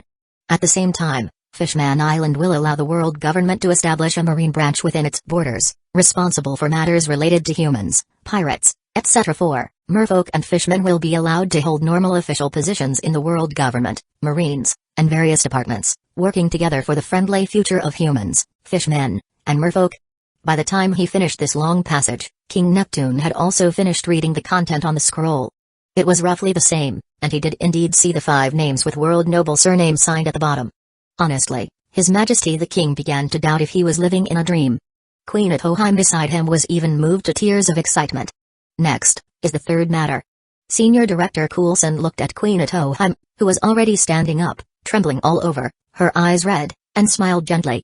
The world government hopes to invite Queen Atoheim to attend this year's reverie and deliver an important speech supporting this agenda item. Are you willing? Queen Atoheim was almost fainting from happiness. She first exchanged a look with King Neptune, and after receiving his supportive and encouraging gaze, she looked at Coulson with utmost seriousness and replied. Of course, this will be the most glorious moment of my life. Thank you very much, world government. Chapter 20, Bartholomew Quima's Kingdom. Inside the extremely luxurious Ryugu Palace. At this moment, Coulson and 2 Cypher Pol 7 agent members had already left. But King Neptune and the high-level figures of Fishman Island still remained in the banquet hall and had not dispersed. Because the shock brought to their hearts by everything that had just happened still hadn't subsided. Unbelievable, truly unbelievable. King Neptune sat on the spacious throne, repeatedly exclaiming in surprise as he looked at the main entrance at the other end of the main hall. Is this really the world government? That world government? From time to time, he lowered his head and glanced at the 2 gold thread scrolls in his hand. It's like a dream. Queen Atoheim stood on the platform, the tear stains on her face not yet dried. The feeling of fatigue brought by childbirth was completely swept away at this moment. In this way, the long-cherished wish of our Fishman Island for hundreds of years is about to be achieved. Our merfolk tribe and Fishman tribe can finally freely enjoy the sunlight, forest, and land on the land, and be able to openly and honestly interact with humans, and even other races. In her opinion, although Fishman Island, 10,000 meters deep on the seabed, is good and safe enough. But why can't it be seen as a relatively large gauge? This time, for the speech at the reverie, I must prepare well. I must convey the sentiment of our Fishman Island's willingness to integrate into the big world family to all the kings. Queen Atoheim clenched her fists and encouraged herself, feeling a fire burning in her heart. Cough cough. But just at this moment, the Right Minister, standing below the platform, deliberately coughed twice to attract the attention of the other 3, then softly said. Your Majesty, Queen, may your humble subject express a couple of ideas? Of course. King Neptune agreed without hesitation. He was not the type of person who couldn't listen to his minister's advice. Regarding this matter, on the surface, the world government has indeed undergone huge changes, and their sincerity towards our Fishman Island is full. As a civil minister, the Right Minister's thoughts were more delicate and complex. He slowly stated his views. But your humble subject thinks it's better not to hold too much expectation for now. Otherwise, if the development of the matter is inconsistent with what we hope for when the time comes, the disappointment will be too cruel. After all, That is the world government. These words of his immediately made everyone's mood calm down. Queen Atoheim also listened and fell silent for a moment, slowly sitting back in her seat. The Right Minister then continued speaking. Moreover, although it takes effect from the signing of the communique, your humble subject thinks that specific operations regarding those contents above will only happen after the reverie ends. Of course, the premise is that this agenda item must pass smoothly and be able to undergo a powerful push. Otherwise, even if the world government allows us to land, we wouldn't dare let the citizens go. King Neptune nodded his head in agreement. Indeed, it still depends on the world government's subsequent specific operations. As for the issue of the agenda item passing, I think since they informed us in advance, they should also make contact with other kings. We just don't know which kings there are, and whether their influence is great enough, or if their number is large enough. This made Queen Atoheim's gaze slightly dim, and unease and worry began to arise in her heart. Besides this, there is also a very important matter. The Right Minister said with distress. Even if all of this is very smooth, and the world government side also gets serious, and we can really safely leave Fishman Island and then live on the sea surface under the sunlight, it would still be very difficult for us to migrate the citizens up there. Although everyone in our Fishman tribe can breathe in the sea and swim at high speed, where would we put those shell tools, furniture, and household items? We can't possibly ask the citizens to abandon their own property, right? Queen Atoheim looked at him with confusion. Why can't we first let a small portion of the citizens live at Sabati Archipelago? Afterwards, wait until we find suitable islands to be the new Fishman Island, then just migrate over little by little. Moreover, we also don't need to abandon this place. After all, some people like to live on the seabed. The Right Minister was stunned and thought to himself, indeed, nobody said we must migrate all the citizens in one go, unless we encounter a situation in the future where we must abandon Fishman Island. Indeed. If nobody destroys the Holy Land Marie-Joise above, this Fishman Island below really won't have any problems. At the same time, just as King Neptune speculated. At this moment, the senior directors of the administrative department are either heading towards the target kingdom, or have already conveyed the agenda item and the 5 elders' attitude to the king in the royal palace in advance.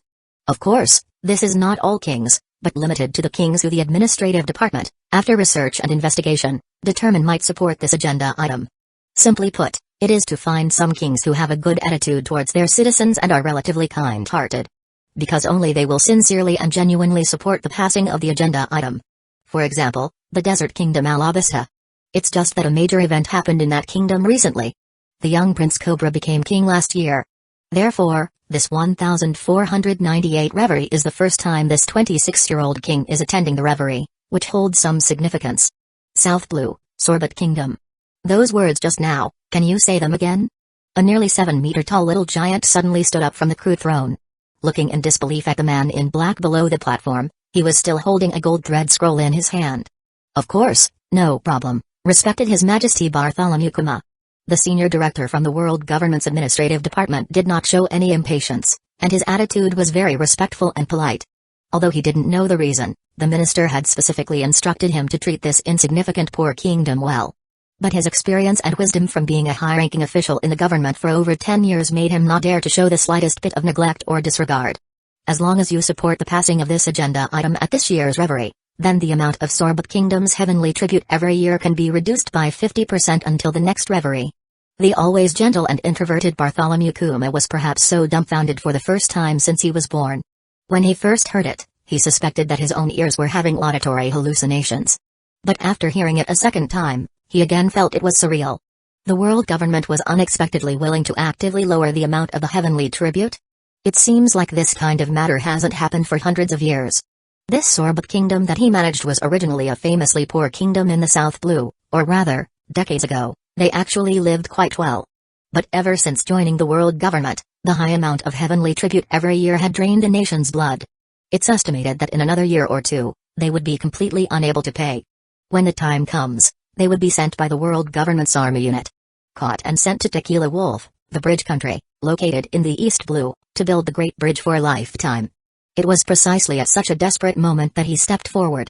Relying on his strong physique talent and the ability of the pawpaw fruit, he successfully robbed 7 groups of pirates on the sea, seized enough treasure, and paid that year's heavenly tribute. From then on, he was directly nominated to this position of king by the citizens of the entire country. In the following years, he did this every year, while leading the citizens in planting and fishing. He also went out to sea alone to search for and collect treasure. Except for the ships of the Marines, the world government, and other kingdoms, he robbed all ships, whether they belonged to pirates, slave traders, or any dark forces. He finally managed to temporarily stabilize the kingdom's situation. It's just that as his reputation spread, it was already difficult to find ships that could be robbed in the nearby sea area. This heavenly tribute was like a blade still hanging over the heads of all the citizens. But if they only had to pay half of the heavenly tribute, then the situation would be vastly different. So, Your Majesty the King, what is your answer? Of course I can, even without what you said, for such a good agenda item, I would still strongly support it. Chapter 21, Da'arag betrays the Marines? Ha ha ha ha, Fleet Admiral Kong, I just got back and haven't even had time to go home, and you've already called me here. What's up? At Marine headquarters, Manafort, the door hadn't even opened, and no one was visible yet, but Garp's hearty laughter had already echoed in. Then, with a bang, the office door was pushed open forcefully. Garp, holding a bag of senpai, plopped down onto the sofa. Oh, Sengoku, you're here too? Garp said with a smile, looking at his old friend sitting opposite him. Shouldn't you be busy in your office at this time? But he noticed that Sengoku's expression wasn't right, it was very serious. At the same time, he also noticed that Fleet Admiral Kong, sitting behind the desk, was looking at him expressionlessly. Garp stopped the hand that was about to pick up a senpai and asked in surprise. What's wrong? I've already dealt with that kid Bullet and just sent him to impel down. Garp, your son, Monkey D. Dragon, is actually going to betray the Marines. He's truly audacious. Fleet Admiral Kong slammed a report paper onto the desk with a furious expression, shouting. See for yourself. This is the news Cypher Pol Zero agent sent 10 minutes ago. What?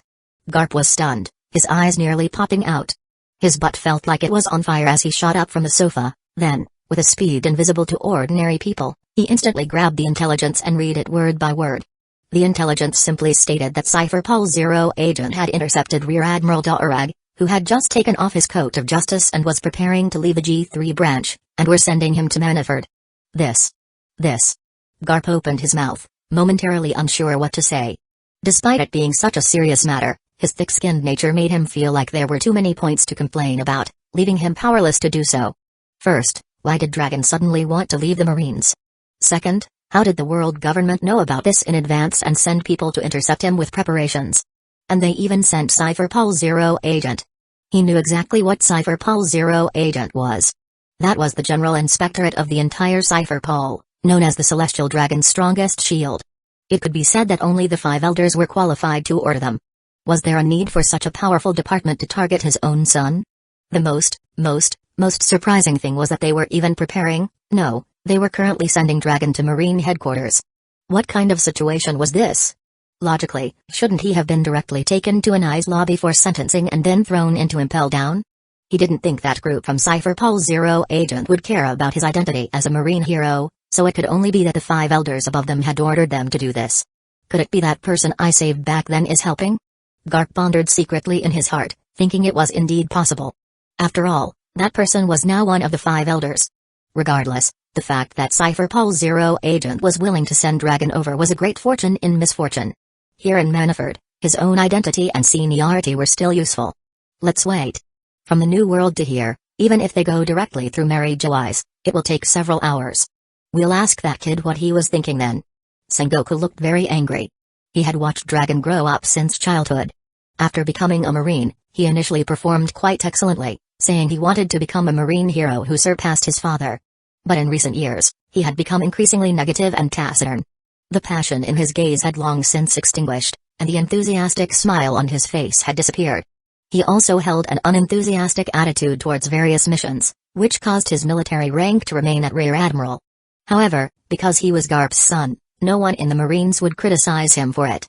In Sengoku's opinion, with Dragon's strength, even if he couldn't become an admiral in the future, being a base commander of a G branch was more than enough. The reason he said he might not become an admiral was that the Marines currently had 3 top Logia system admiral candidates, and there couldn't be a 4th admiral position. About 5 hours later, Fleet Admiral Kong received a report from the warship stationed near the headquarters port. After listening, he put the handset back on the back of the Marine Mushi and found Garp staring at him. As for Sengoku, he had already returned to his office earlier, as he was indeed quite busy and couldn't just sit on the sofa wasting time. The Cypher Pol Zero agent ship has arrived, but they requested that we not go out to greet them to avoid attracting too much attention. They will be responsible for bringing the person here. After speaking, Fleet Admiral Kong ignored Garp and picked up the handset again to call Sengoku, notifying him to come over so they could meet together. Not long after, Sengoku walked into the office again, as his office was also on the same floor. Knock knock knock. Sengoku had just sat down for less than 2 minutes when there was a gentle knock on the door. Enter. Fleet Admiral Khan called out. Immediately after, the door was slowly pushed open. Dragon, wearing a green suit and draped in a coat of justice, walked in first with his hands clasped behind his back and an expressionless face. Following closely behind was a tall figure wearing a white mask, a white suit, a white greatcoat draped over their shoulders, and white leather boots. With a soft bang, the door was closed by the latter. "You damn brat." As soon as Garp saw his son, he angrily retorted. "What in the world are you thinking?" However, Dragon lowered his head and remained silent, seemingly having no interest in communication with his father. One should know that just a few years ago, he greatly admired him. This year, he was 34 years old, the same age as Kizaru Borsellino. "Garp, calm down first." Sengoku stood up with a serious face, but he noticed something strange. Dragon's hands clasped behind his back seemed to be wearing handcuffs. What was this situation? Ordinary handcuffs were completely useless against Dragon. His martial arts, trained since childhood, were not fake. Just then, the Cypher Pulse Zero agent member spoke. His voice was somewhat hoarse and grating, and devoid of extra emotion. "This Rear Admiral Da'urag is already a devil fruit user, and judging by the ability used during the fight, it's the Logia system Hurricane Fruit. Therefore, we had no choice but to use Seastone handcuffs on him." A devil fruit user? The three powerhouses in the office, the Fleet Admiral, the Marine Admiral, and the Marine Hero, were shocked again. Their gazes simultaneously focused on Dragon, especially the first two, who looked as if they were seeing a rare treasure. Since Sakazuki, Borsellino, and Kuzna appeared in the Marines, they had looked through the Devil Fruit Encyclopedia several times, mainly focusing on the Logia system. Hurricane Fruit, good heavens, this was another top-tier Logia system Devil Fruit, completely comparable to Magma, Glint, and Ice. No wonder you Cypher Pulse Zero agent had to be deployed. Otherwise, with this kid's martial arts and hockey level, combined with the Hurricane Fruit ability, even Cypher Pulse 9 agent wouldn't be able to stop him, right? Fleet Admiral Kong suddenly understood. However, the same question still lingered in his and Sengoku's minds. How did the world government know? In fact, this was also what Dragon wanted to know the most at this moment. He was still completely bewildered. He had absolutely no plan beforehand for when he would leave the G3 base, nor had he told anyone. The matter of the Hurricane Fruit was even more so. Yet, just as he had shed his coat of justice and transformed into a mass of wind to leave the base, less than 2 kilometers away, he was surrounded by 3 Cypher Pulse Zero agent members wearing white masks. He had tried to escape, but even though he was much stronger than an ordinary vice admiral, he was no match for 3 Cypher Pulse Zero agent members, especially since he had only recently eaten the Hurricane Fruit. Dragon, what exactly were you thinking? Why did you want to leave the Marines? Naturally, the stage before reaching 100,000 words in the new book period is the most difficult. Let me give everyone a report on the data for this book. Currently, there are 130 collections and 178 recommendations. As for the follow-up reads, there are probably less than 20 people. Everyone is saving it up, which I can understand, but it's very boring and lonely without many people speaking. I've truly experienced Tim's feeling of being lonely at the top. What do you think? Am I too aloof, making the readers feel distant, especially in terms of being handsome? Chapter 22, The Letter from the 5 Elders to Dragon. Fleet Admiral Khan's question silenced the office. The Cypher Pulse Zero agent, for some unknown reason, remained standing there, showing no intention of leaving, even though his mission should have been over after bringing Dragon. However, at this moment, all attention was focused on Dragon, and no one paid him any mind. Just then, Dragon, who had been silent with his head lowered, slowly raised his head and looked directly at the old Fleet Admiral of Marine headquarters before him, his gaze extremely firm. I originally thought the Marines were an army of justice that maintained order in the Great Sea and protected the safety of the citizens. But in recent years, everything I've seen and heard, aside from fighting pirates, has had nothing to do with justice. Because the greatest evil is precisely the celestial dragons protected by the Marines and the completely corrupt world government. Throughout his years in the Marines, Dragon had personally witnessed slave ships filled with civilians from various places sailing brazenly past warships. The cries for help and wails carried to his ears by the wind felt like hot oil poured onto his heart. He had questioned the captain at the time, asking why they let them go, when the world government had long ago issued rules prohibiting slave trade. But the captain's reply was that the ship wasn't flying a pirate flag and they didn't see any criminals with bounties, so it wasn't their concern. The world government had specialized troops responsible for that, and they shouldn't meddle in other people's matters. Such an attitude made Dragon's fervor feel as though it had been doused with ice water. Afterwards, he had seen many small nations that, unable to pay the heavenly tribute on time, were arrested en masse by large army units, while the Marines he was part of were responsible for escorting them to the bridge on the sea in the East Blue. Dragon wondered at the time, what had they done wrong?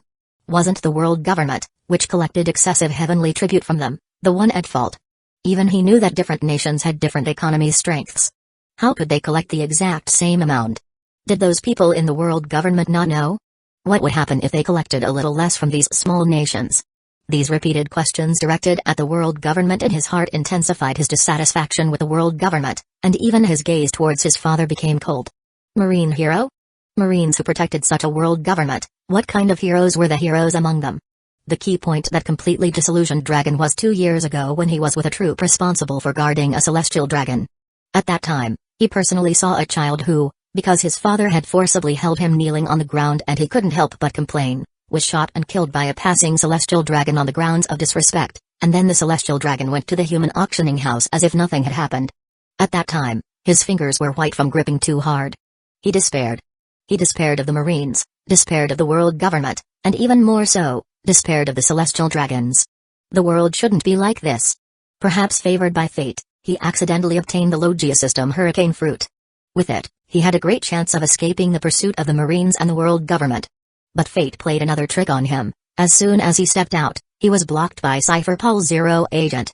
Hearing Dragon's resentful words, Garp fell silent, unsure what to say. Sengoku also frowned. Of course, he knew these were facts, but as a soldier, obeying government orders was the proper matter to do. Otherwise, what else could they do? Dragon, have you thought about what the world and the Great Sea would become if the world government ceased to exist and there were no Marines, with everyone acting independently and no order whatsoever? Fleet Admiral Khan finally spoke up. Without waiting for Dragon's answer after asking, he continued to speak. War. The entire world would turn into a battlefield, becoming an enlarged version of the war-torn country. Chaos. The entire Great Sea would be filled with plunder and slaughter. Far more pirates and slave trade groups than now would rush towards every inhabited island. Dragon, why do you only see the side of darkness? Do you not care about the citizens of various nations who live peacefully thanks to the efforts of us Marines? Dragon met his gaze with an expressionless face and said, where there is justice, it should be maintained, but the areas of darkness cannot be left unchecked. If matters can be better, why not do it? Corruption, rotten laws, slaves, heavenly tribute, and the celestial dragons should all be dealt with one by one. Speaking such words criticizing the world government and the celestial dragons in front of the Cypher Pulse Zero agent behind him clearly showed he was ready to die, without any fear. Impudent. Sengoku could no longer listen and said angrily. Deal with them. How do you deal with them? We are Marines. Where do we have the authority to deal with these matters? What you're talking about should be discussed and handled by the kings participating in the reverie. The military interfering in politics without authorization. Do you think this matter is right? Order, order, what is order? Order is rules. If even we Marines don't follow the rules, wouldn't everything fall into complete chaos? Dragon opened his mouth but couldn't speak. Indeed, if even the Marines started acting recklessly and arbitrarily interfering in such matters, wouldn't they become a rogue army, a rebel army? At that time, the world would truly be in great chaos, and who knows how many innocent civilians would lose their lives because of it. Even he had to admit that the Marines were indeed the last line of defense for world order. On this key point, even in the original timeline, Dragon admitted that the enemy of their revolutionary army was not the Marines, nor the world government, but the celestial dragons. This showed that he understood right from wrong. To put it bluntly, even if the revolutionary army truly eliminated the celestial dragons, the world government and the Marines would still need to exist. This was a basic necessity for the civilization of this planet. As for the heavenly tribute, it was essentially membership fees, a source of funding to ensure the world government and the Marines could operate normally. It was just that the amount collected now was excessive and very unreasonable. Are you finished speaking? At this moment, the Cypher Pulse Zero agent, who had been silently listening, spoke. Seeing the four people's gazes turned towards him, he said. Then it's my turn to speak. Listen. As soon as he finished speaking, he took out a white letter envelope from the pocket of his white suit and handed it to Dragon. Take a look at this first. This is a letter the 5 elders ordered me to deliver to you. After you've finished reading it, I will repeat what the lords want to say to you." Dragon took the envelope with a look of surprise and doubt. The 5 elders actually wrote him a letter? What kind of situation was this? He was just a mere rear admiral. Even being Garp's son didn't seem like it would warrant such a big fuss, right? 5 minutes later, he finished reading the contents of the letter. The resentment on his face had long since turned into extreme shock. His pupils were trembling in his wide-open eyes. Dragon simply couldn't believe everything he saw. "Now I will say the Lord's words. Listen carefully, I will only say it once." The Cypher Pol Zero agent said coldly, completely ignoring the gazes of the other 3 Marine higher-ups. "Dragon, we also know that the world government currently has many problems. Therefore, starting from this year's reverie, these problems will be gradually improved and addressed. During this process, you can observe, or you can participate. If there is anything you absolutely must ask during the process, write a letter and hand it to the Cypher Pol Zero agent by your side to communicate with us. But there is one key point you must understand: the celestial dragons cannot be touched. This is the world government's bottom line. Whoever touches them, dies. Furthermore, due to your outrageous behavior, for the next period of time, 2 Cypher Pol Zero agents will be following you at all times. If you attempt to escape again, they will directly kill you." After speaking, he took out a key and removed Dragon's sea-stone handcuffs. Dragon looked at the other person in disbelief, completely frozen on the spot. It took him a long time to react, and he asked softly, "Aren't you afraid I'll run away? If you run away, we will atone with death. You are welcome to try." The Cypher Pol Zero agent replied lightly. Chapter 23, The Hard-to-Find Thriller Bark. Over in Mary Joy's, Im sat upon the empty throne, controlling the overall situation and remotely directing the operations of the administrative department and Cypher Pol agent across the world. Even the letters sent to Dragon was written by him, conveying his thoughts under the guise of the 5 elders. Monkey D. Dragon, the Revolutionary Army. How could someone as intelligent as him possibly overlook such an important person and matter? The day after Roger's public execution, he ordered the 5 elders to dispatch Cypher Pol 6 agent to keep an eye on Dragon at the G3 branch. Once any signs of rebellion were detected, Cypher Pol Zero agent was to be notified to intercept and apprehend him. Not only that, but the order specifically mentioned that if Dragon's resistance was too fierce and there was a possibility of not being able to capture him alive, direct killing was permitted. Of course, Im preferred not to kill if possible. Besides being wary of Garp, Dragon himself was also a talent, which could be considered giving him a slim chance of survival. But if it was truly necessary, he would absolutely strike ruthlessly. Forget Dragon, even Garp, if he couldn't be used by him, what harm would there be in him acting as a masked killer for once? However, judging from the Cypher Pol Zero agent report relayed by the 5 elders just now, this Dragon was quite rational and hadn't been overwhelmed by those extreme emotions. Indeed, if he didn't have something extraordinary about him, how could he become the world's most heinous criminal? Now things were settled. Dragon was stabilized, and he believed that under his governance, the world government would get better and better, so Dragon would have no reason to form the Revolutionary Army. Good news. And the matter concerning the Sorbet Kingdom in the South Blue was, of course, also Im's doing. Otherwise, no one else would have the authority to arbitrarily change the amount of the heavenly tribute. Although the heavenly tribute was essentially the world government's membership fee, it was nominally a tribute to the celestial dragons, and then the 5 elders would allocate some of it as funding for the various departments of the world government, the Marines, Inai's lobby, and Impel Down. As the king of the celestial dragons, the financial authority over the heavenly tribute naturally belonged to him. The 5 elders were merely stewards. How could they have the authority to decide for their master whether to demand more or less? Thinking of Bartholomew Kuma, besides his considerable combat power, his devil fruit ability was the most important thing. If used well, it could play a huge role. However, based on the intelligence detected by Cypher Pol 2 agent, his devil fruit ability should not have awakened yet, which greatly reduced its value. It was the same principle: appease him first, and take it slow. That evening, Im once again summoned the 5 elders to the empty hall. Everyone had grown accustomed to these frequent meetings recently. The 5 elders didn't need Im to specifically ask, they began to report on the matters they had been instructed to handle one by one. The bald old man with the mustache kneeling in the center was the first to speak. "Lord Im, this afternoon, all the mermaids and fishmen within Mary Joy's were gathered in one place, and doctors and psychological scholars were dispatched to provide the best treatment for their physical and mental well-being. We plan to send them back to Fishman Island after their situation improves." His words sounded simple and seemed unremarkable, but Im could tell from them that these merfolk tribe and Fishman tribe members had likely been severely tormented by those celestial dragons. Indeed, if they were sent back to Fishman Island now, Covered in injuries and with their minds collapsed into numbness, they would most likely not receive gratitude but deeper hatred. This five elders' handling of the matter could be said to be quite mature and steady. Well done. Regarding the treatment of injuries, use the best doctors and medicine. Invite doctors from the Drum Kingdom and try to achieve complete recovery within a month. Speaking of this, Im paused for a moment, because he always had an idea, which was to establish a medical school based on the medical department in the Holy Land. Gather the world's most outstanding doctors to specifically collect, organize, and research medical skills. That Dr. Kira was the most suitable dean in his mind. She was more than qualified in terms of age, experience, and medical skill. Perhaps in the future, they could truly research the all-purpose medicine that Tony Chopper dreamed of. As for the psychological issues, directly summon Vice Admiral Tsuru from the Marines and use her wash fruit ability to directly wash away the negative emotions of the fishmen and mermaids, returning optimistic, pure, and kind citizens to Fishman Island. When saying these words, Im's gaze showed no fluctuation, only indifference and ruthlessness. He didn't care if doing this would cause irreversible effects or side effects on the minds of those mermaids and fishmen. He only needed to ensure that the relationship with Fishman Island would not be affected. Besides, as long as no one spoke out, who would know? Even if Fishman Island found out, it could be said that this was helping them treat their psychological trauma and live better lives. At least on the surface, a clean and sunny personality wasn't a bad thing. We obey your imperial will. The five elders responded in unison, and then Saint Topman Warcurry, kneeling in the center, continued his report. Because these government affairs were originally under his charge.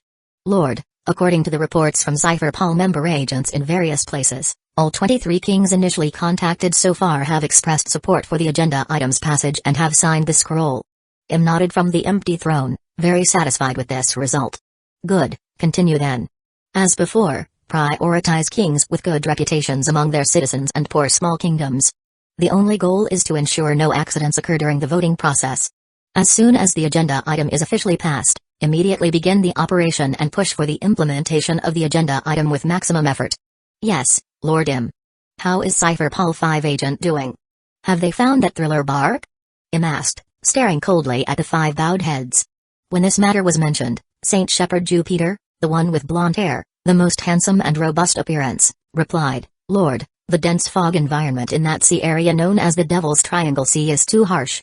So far, 3 Cypher Paul 5 agent members have gotten lost in it, and we can only confirm they are still alive through transponder snail contact. Im's brow furrowed slightly. He didn't ask why they didn't use a compass. Because he knew the magnetic field of the Grand Line was extremely chaotic, ordinary compasses were useless, and eternal poses only pointed to the next island, which was basically useless in that dense fog environment. This was also why experienced captains had avoided the Devil's Triangle Sea area for hundreds of years. Im's eyes lit up. By recalling the content of the original work, he suddenly thought of a solution. Since the main problem is with locating direction, that's easy to handle. Just find a compass. Below, the 5 elders kneeling on the ground almost simultaneously furrowed their brows. They almost subconsciously wanted to say that a compass was useless, but in the end, they held it back. But the doubt remained, how could Lord Im not even know such common sense? Im was high above and naturally couldn't see the expressions of the 5 elders with their heads lowered, but he could more or less guess some of it. In the forest on Jaya Island, there exists a large bird whose beak always points south, no matter where it is. Send Cypher Paul 5 agent to find it. There's such a magical bird? St. Marcus Mars recalled the historical documents he had once read and said in surprise. Jaya Island, I remember it wasn't. It was special once, but not anymore. Im didn't want to dwell on such matters too much. The most important things now were the present and the future. Have them find a few more, and establish a department specifically for breeding these compass birds. Also, have the Marines send a fleet over to clear out the pirate town there. From now on, that place will serve as the base for breeding compass birds. We obey your imperial will. Chapter 24, The Marines and Cypher Paul 1 agent in the East Blue. The East Blue, Oikot Kingdom. This was a relatively wealthy nation, specializing in various lighting fixtures. Their main product was a wide variety of crystal chandeliers, and thus their main trading partners were either rich or noble. To maximize profits, the royalty and nobility within the country directly enacted law that pulled all citizen into the factory, making them produce lighting fixtures for them year-round. The citizen, who had completely become professional worker, had no worries about food and drink and even had far better conditions than many poor nation, but they had almost no free time. This resulted in the people here all having numb expression. They looked just like a group of robot. Even upon seeing an enormous warship appear at the port, the citizens showed little reaction as they passed by. Only the soldiers of the royal army stood with wide mouths, staring dumbfounded as teams of marine soldier, holding musket, quickly walked down the deck on wooden planks. The leading general, besides quickly sending someone to inform the king, didn't dare to go up and intercept or question them. He had actually seen marine warship before, but this was truly the first time seeing one so enormous. Especially the triple-barreled turret on top and the 2 rows of large-caliber cannon on either side, which made people tremble with fear just looking at them. Is this Marine headquarters? Your Majesty. Your Majesty. A royal guard, wearing a white breastplate, with a black leather scabbard at his waist, and carrying a long-barreled musket on his back, rushed in, shouting continuously. King Sinulrivai was sitting on a crystal throne, speaking with Prince Lyle, who was standing below the platform. Seeing this royal guard's rudeness, a clear look of displeasure appeared in his eyes. What are you shouting about? Where have your usual rules gone? Prince Lyle, standing beside him, even cast an annoyed glance. Your Majesty, a warship from Marine headquarters has arrived, and they say they want to see you. This royal guard quickly stopped, panting as he reported. What? King Sinulrivai immediately stood up, about to go out and welcome them, but after thinking for a moment, he slowly sat back down. Royal father? Prince Lyle looked at him in confusion. Although they are from Marine headquarters, I am also the king of affiliated countries under the world government. In terms of identity, there's no need to go out and welcome them, just waiting here is fine. King Sinulrivai said softly and unhurriedly. Prince Lyle listened, nodding repeatedly and agreeing completely. Indeed, who are they? Royalty of a nation. Marines from headquarters, aren't they still just Marines? About 10 minutes later, a Marine officer wearing a coat of justice and carrying a reddish-brown scabbard, and a person dressed like a government official in a black suit, black leather shoes, white shirt, and blue tie, walked in carrying a small black box. Hello, King Sinulrivai, I am Commodore Langman of Marine headquarters. The former simply introduced himself and then remained silent. Immediately after, the latter took over the speaking, saying, I am Harold, a member of Cipher Pol No. 1, a direct subordinate department of the world government. People from Cipher Pol 1 agent? King Sinulrivai thought inwardly that this was bad. If it were just Marine headquarters coming, it would be nothing, but with people from Cipher Pol agent coming along, it definitely wasn't a small matter, and certainly not a good one. Welcome, welcome. May I ask what brings the two of you to Arakat Kingdom? But on the surface, he maintained an enthusiastic attitude. Please wait a moment. The Cipher Pol 1 agent member lifted the small black box and quickly entered a triple 8-digit password. He took out a yellowish-brown file bag from inside, then closed the black box and casually placed it on the ground. Immediately after, he held the document with both hands and handed it to a royal guard soldier standing nearby.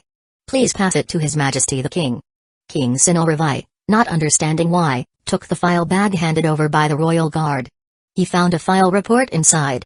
Taking it out and looking, it turned out to be a world government communique. This. However, as soon as he saw the content on it, his expression changed. Specifically, it became a bit unpleasant. But he quickly composed his expression. Establishing equal and friendly relations with Mermaid and Fishman is indeed a good thing. But if it's just to deliver a communique, I don't think there was any need for the two of you to come in person, was there? King Sinulrivai asked tentatively. At the same time, Prince Lyle was also looking at the Cipher Pol 1 agent member with a nervous expression. According to the first article of the communique on the establishment of equal and friendly relations between humans, merfolk, and fishmen, all merfolk tribe and fishman tribe member within the borders of affiliated countries must be unconditionally sent back to the fishman tribe. The Cipher Pol 1 agent member looked directly at the king on the platform with a blank expression, and his tone became even colder and more ruthless. Buying and selling slave inherently violates the world government's law. Originally, there should have been punishment, but the 5 elders have granted special approval. As long as you cooperate well with our work, no responsibility will be pursued. King Sinulrivai chuckled. But we don't have any fishman here. Did you perhaps come to the wrong place? Please do not doubt the intelligence-gathering ability of our Cipher Pol, Your Majesty. The Cipher Pol 1 agent member's gaze was very calm, completely disregarding the king's sophistry. Half a year ago, your esteemed nation's Prince Lyle visited Goa Kingdom and purchased a female mermaid from Marquis Albut for the price of 130 million Bailey. She is currently in a newly installed water tank in the royal palace garden. King Sinulrivai fell silent. He had nothing to say, and at the same time, he was somewhat frightened. Suddenly, Prince Lyle couldn't stand it anymore.